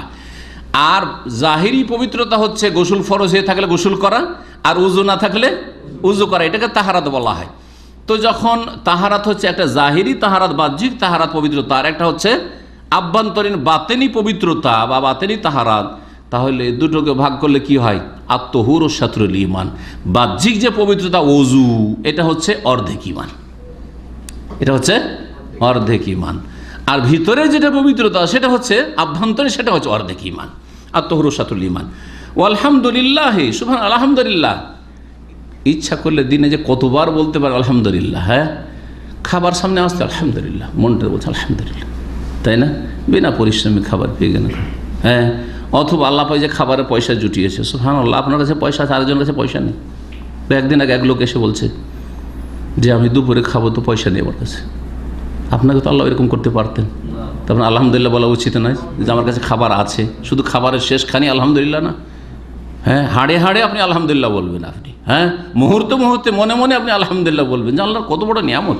জি, আজকে দুর্ভিক্ষে সোমালিয়ার মানুষ, আফ্রিকার মানুষ অনেকে মারা যাচ্ছে, সুবহানাল্লাহ, আর আপনার কাছে খাবারের অভাব নেই। কি শুকরিয়া আদায় করছেন? আলহামদুলিল্লাহ। জি, আলহামদুলিল্লাহ তামলাউল মিজান। আর এই আলহামদুলিল্লাহ এই বাক্যটি আল্লাহ পাকের যাবতীয় প্রশংসা, এতটুকু শুধু কথা বললেন, এতে মিজান যে নেকির দাঁড়িয়ে পাল্লা আছে তা ভর্তি হয়ে যাবে। তামলাও, আরবি আজকাল মাতৃভাষাতে মালিয়ান বলছে না, মালিয়ান মানে ভর্তি, তামলাও ভর্তি হয়ে যাবে, মিজান ভর্তি হয়ে যাবে। কিন্তু আগে বলেছি যে ফরজ ঠিক থাকার পরে, বোঝা গেছে না, তখন মিজান ভর্তি হবে। ও সুবহানাল্লাহ আলহামদুলিল্লাহ তামলা আনি আও তামলাউ মা বাইনাস সামাওয়াতি ওয়াল আরদ। আর যারা বলল সুবহানাল্লাহ আলহামদুলিল্লাহ দুটো বলল, তাতে তার দাঁড়ি পাল্লা ভর্তি হওয়ার পরে আসমান জমিনের মাঝে সব কিছুই ভর্তি হয়ে যাবে। তামলা আনি মা বাইনাস সামাই ওয়াল আরদ, সুবহানাল্লাহ, আসমান জমিনের মাঝে সব কিছুই ভর্তি হয়ে যাবে। কত নেকি তাহলে আল্লাহ পাক দেবেন এই ছোট্ট কালিমা সুবহানাল্লাহ আলহামদুলিল্লাহ। জি, নিচে নামছেন সিঁড়ি থেকে, অভ্যাস করেছেন সুবহানাল্লাহ, ওপরে উঠছেন আল্লাহু আকবার, লিফটে উঠছেন, কেন অভ্যাস করেন না যে লিফটে ওপরে যাচ্ছি আল্লাহু আকবার? যতই ওপরে উঠি না কেন, কেন আল্লাহু আকবার বলছেন? যতই ওপরে উঠি না কেন, আল্লাহ আমার উপরে, ঠিক না? নিচে নামছি আল্লাহ, আমি নিচে নামছি, হ্যাঁ, কিন্তু আল্লাহ পাক রব্বুল আলামিন এসব থেকে পবিত্র। হ্যাঁ, আল্লাহ পাক পবিত্র। জি, সহিহ মুসলিমের হাদিস। আর দুটি ফজিলতের কথা বর্ণনা করে শেষ করে দিয়েছি। সাদ বিন আবি ওয়াক্কাস, যে 10 জন জান্নাতের সুসংবাদ প্রাপ্ত সাহাবী ছিলেন, তাদের একজন। নবী করিম সাল্লাল্লাহু আলাইহি ওয়াসাল্লামের মামা লাগতেন, আত্মীয়তার দিক থেকে মামা, বলতেন এই সাদ বিন আবি ওয়াক্কাস আমার মামা খালি। নবী করিম সাল্লাল্লাহু আলাইহি ওয়াসাল্লাম বলছেন কুন্না ইনদা রাসূলিল্লাহ সাল্লাল্লাহু আলাইহি ওয়াসাল্লাম, আমরা রাসূলুল্লাহ সাল্লাল্লাহু আলাইহি ওয়াসাল্লামের কাছে এক সময় ছিলাম। ফাকালা, তিনি বললেন, আয়াজিজু আহাদুকুম আন ইয়াকসিবা ফি কুল্লি ইয়াউমিন আলফা হাসানা, তোমাদের মধ্যে কোনো মানুষ কি অপারগ দিনে 1000 নেকি করতে? একদিনে 1000 নেকি করতে হবে, এমন কি আছে যে অপারগ, আমি পারবো না? আছে? এরকম জিজ্ঞেস করছিল রাসূলুল্লাহ সাল্লাল্লাহু আলাইহি ওয়াসাল্লাম। ফাসালাহু সাইলু মিন জুলাসাহি, যে মজলিসে বসেছিল লোকেরা, সাহাবায়ে কেরাম বসেছিলেন, তাদের একজন জিজ্ঞেস করলেন, কাইফা ইয়াকসিবু আলফা হাসানা ইয়া রাসূলুল্লাহ, হে আল্লাহর রাসূল, 1000 নেকি কেমন করে করব? কি তরিকা, সেটা কি যে 1000 নেকি পাবো? খুব সহজ। নবী সাল্লাল্লাহু আলাইহি ওয়াসাল্লাম বললেন, ইউসাব্বিহু মিআতা তাসবিহা, 100 বার সুবহানাল্লাহ বলেন। কি বলবেন? সুবহানাল্লাহ সুবহানাল্লাহ সুবহানাল্লাহ সুবহানাল্লাহ সুবহানাল্লাহ। কতক্ষণ লাগে? 100 বার সুবহানাল্লাহ। ফায়ুক্তাবু লাহু আলফ হাসানা, তাহলে তাতে কত নেকি পেলেন? 1000 নেকি। 100তে 1000, তাহলে একবার সুবহানাল্লাহ বললে 10, হ্যাঁ 10, জি 10 হয়ে গেল। আও ইউহাত্তু আনহু আলফ খাতিয়া, এবং বা অথবা তার সাথে সাথে তার 1000 গুনাহ মাফ হবে। 100 বার সুবহানাল্লাহ বললে 1000 নেকি হবে, অথবা কিংবা তার সাথে কি হবে? 1000 গুনাহ মাফ হবে। কত গুনাহ আমাদের দ্বারা হচ্ছে, ইচ্ছাকৃত অনিচ্ছাকৃত, আল্লাহ সমস্ত গুনাহ যেন মাফ করেন। সহিহ মুসলিমের হাদিস। দোয়ার ফজিলত সম্পর্কে বলে শেষ করব এবং আমল করবেন। দুটি ক্ষেত্রে এর আমল রয়েছে। একজন সাহাবিয়া মহিলা খাওলা নামক, তিনি বলছেন যে সামিয়তু রাসূলুল্লাহ সাল্লাল্লাহু আলাইহি ওয়াসাল্লাম ইয়াকুল, রাসূলুল্লাহ সাল্লাল্লাহু আলাইহি ওয়াসাল্লাম আমি বলতে শুনেছি, মান নাযালা মানজিলান, কোনো জায়গায় কেউ যদি অবতরণ করে, কোথাও নামলেন আপনি। আমি এর প্র্যাকটিক্যাল উদাহরণ দিই। প্রতিদিন আমরা ডিউটিতে আসছি না কর্মক্ষেত্রে, আমি ইসলামী সেন্টারে আমার কাজের জন্য ঢুকছি, ঠিক না? এখানে নামলাম, জি, এটা একটা জায়গা। আর একবার গিয়ে বাসায় নামলাম, কোনো বিপদ আপদ যে কোনো আসতে পারে না? আপনার কর্মক্ষেত্র কখন আল্লাহ না করে বিপদ আসতে পারে, বাড়িতেও আসতে পারে না? আগুন পানি ইত্যাদি কত রকমের বালা মুসিবত আছে না নেই? দোষ দুশ্মন কত কি আছে। জি, সৌদি আরবের দ্বিতীয় বড় ধনী জেদ্দায়, দ্বিতীয় বড় ধনী প্রিন্স ওয়ালিদ বিন তালালের পরে, সে একা তার বিশাল প্যালেসের জেদ্দায় ছিল। গত 2 সপ্তাহ আগের খবর। থাকে কিছু লোকেরা কয়েকজন এসে জবাই করে পলিথিনে ঢুকিয়ে রেখে চলে গেছে। এ ধন কাজে আসলো? মা গানানো মালো মা কাসাব, না ধন সম্পদ কাজে আসলো, না দুনিয়ার উপার্জন কাজে আসলো, না খ্যাতি কাজে আসলো যে পৃথিবীর মধ্যে এত নম্বরের ধনী আর এত নম্বরের এই, কিছুই কাজে আসলো না। প্যালেসে, তারপরে নিজের বাড়িতে। জি হ্যাঁ, চারিদিকে ক্যামেরা লাগানো আছে। যদিও অপরাধীরা ধরা খেয়েছে কয়েকদিন পরে, কিন্তু জীবনটা তো চলে গেল। আর অপরাধী ধরা খেলো, তাদেরও জীবন যাবে, কিন্তু এই লোক তার ধন সম্পদ দিয়ে, তার প্রভাব দিয়ে নিজেকে তো রক্ষা করতে পারলো না। বালা মুসিবত আসলো না। তো যে কোনো মানুষের ওপর সম্ভাবনা আছে, যে কোনো জায়গায় বালা মুসিবত আসতে পারে। যেখানে নামলেন, যারা গাড়ি চালান অথবা সফরে যাচ্ছেন, এখান থেকে মক্কা মদিনা রিয়াদ যাচ্ছেন, পেট্রোল পাম্পে নামলেন, ওইটা আপনার মঞ্জিল, কিছুক্ষণের জন্য নামলেন। যে কোনো বিপদ আপদ আসতে পারে না? আসতে পারে। হোটেলে গিয়ে নামলেন আপনি, নতুন হোটেল, অভ্যাস করে নিয়েছে আলহামদুলিল্লাহ, হোটেলে ঢুকতেই দোয়া বেরিয়ে যাবে মুখ দিয়ে। এয়ারপোর্টে কোনো জায়গায় গিয়ে নামলেন, কত বালা মুসিবত আসতে পারে। আজকাল দিনদার ধার্মিকদের ওপর আরও বালা মুসিবত বেশি, শয়তানদের পক্ষ থেকে। মানুষ শয়তান চেন শয়তান। আপনি এয়ারপোর্টে নামতেই এই দোয়া পড়ে নেবেন, প্লেনে চড়তে এই দোয়া পড়ে নেবেন। যে কোনো ক্ষেত্রে এখন আপনি নিয়ে নেন। জি, শ্বশুর বাড়ি গেলেন, আত্মীয়র বাড়ি গেলেন, যে কোনো জায়গায় যান না কেন, যে কোনো মনজিলে যে কোনো জায়গায় নামেন না কেন, মান্নাজালা মানজালান, কেউ কোনো জায়গায় অবতরণ যদি করে, সুম্মা কালা, অতপর যদি বলে আউযু বিকালিমাতিল্লাহি তাম্মাতি মিন শাররি মা খালাক, দোয়া মুখস্থ আছে, আমি আশ্রয় গ্রহণ করছি আল্লাহ পাকের পূর্ণ কালেমার আশ্রয় গ্রহণ করছি, আল্লাহর বাণীর আশ্রয় গ্রহণ করছি, আল্লাহর বাণী, আল্লাহর গুণ, মিন শাররি মা খালাক, তার সৃষ্টির যাবতীয় অনিষ্ট থেকে। যে কোনো সৃষ্টির অনিষ্ট, সাপের অনিষ্ট, বিচ্ছুর অনিষ্ট, চোর ডাকাত চিন্তাকারী দুশ্মন, যে কোনো মানুষ হোক, জিন হোক আর কীট পতঙ্গ হোক, সমস্ত রকমের অনিষ্ট থেকে কি করছি? সৃষ্টির অনিষ্ট থেকে আমি আল্লাহর আশ্রয় গ্রহণ করছি।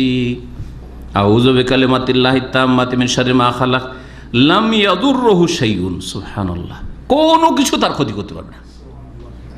কে বলছেন এটা? সবচাইতে বড় সত্যবাদী মানুষ রাসূলুল্লাহ সাল্লাল্লাহু আলাইহি ওয়াসাল্লাম বলছেন, যিনি ওহী ছাড়া নিজের পক্ষ থেকে একটিও কথা বলেননি দিনের ক্ষেত্রে। জি, বলছেন লাম ইয়াদুররুহু শাইউন, কোনো কিছু তার ক্ষতি করতে পারবে না। আপনার ইয়াকিন যেমন থাকবে, ইমান যদি দুর্বল, কি জানি পড়লাম তাহলে জানি না কি যে হয়, তাহলে আপনার ইমানই নেই, তখন ক্ষতি হতে পারে।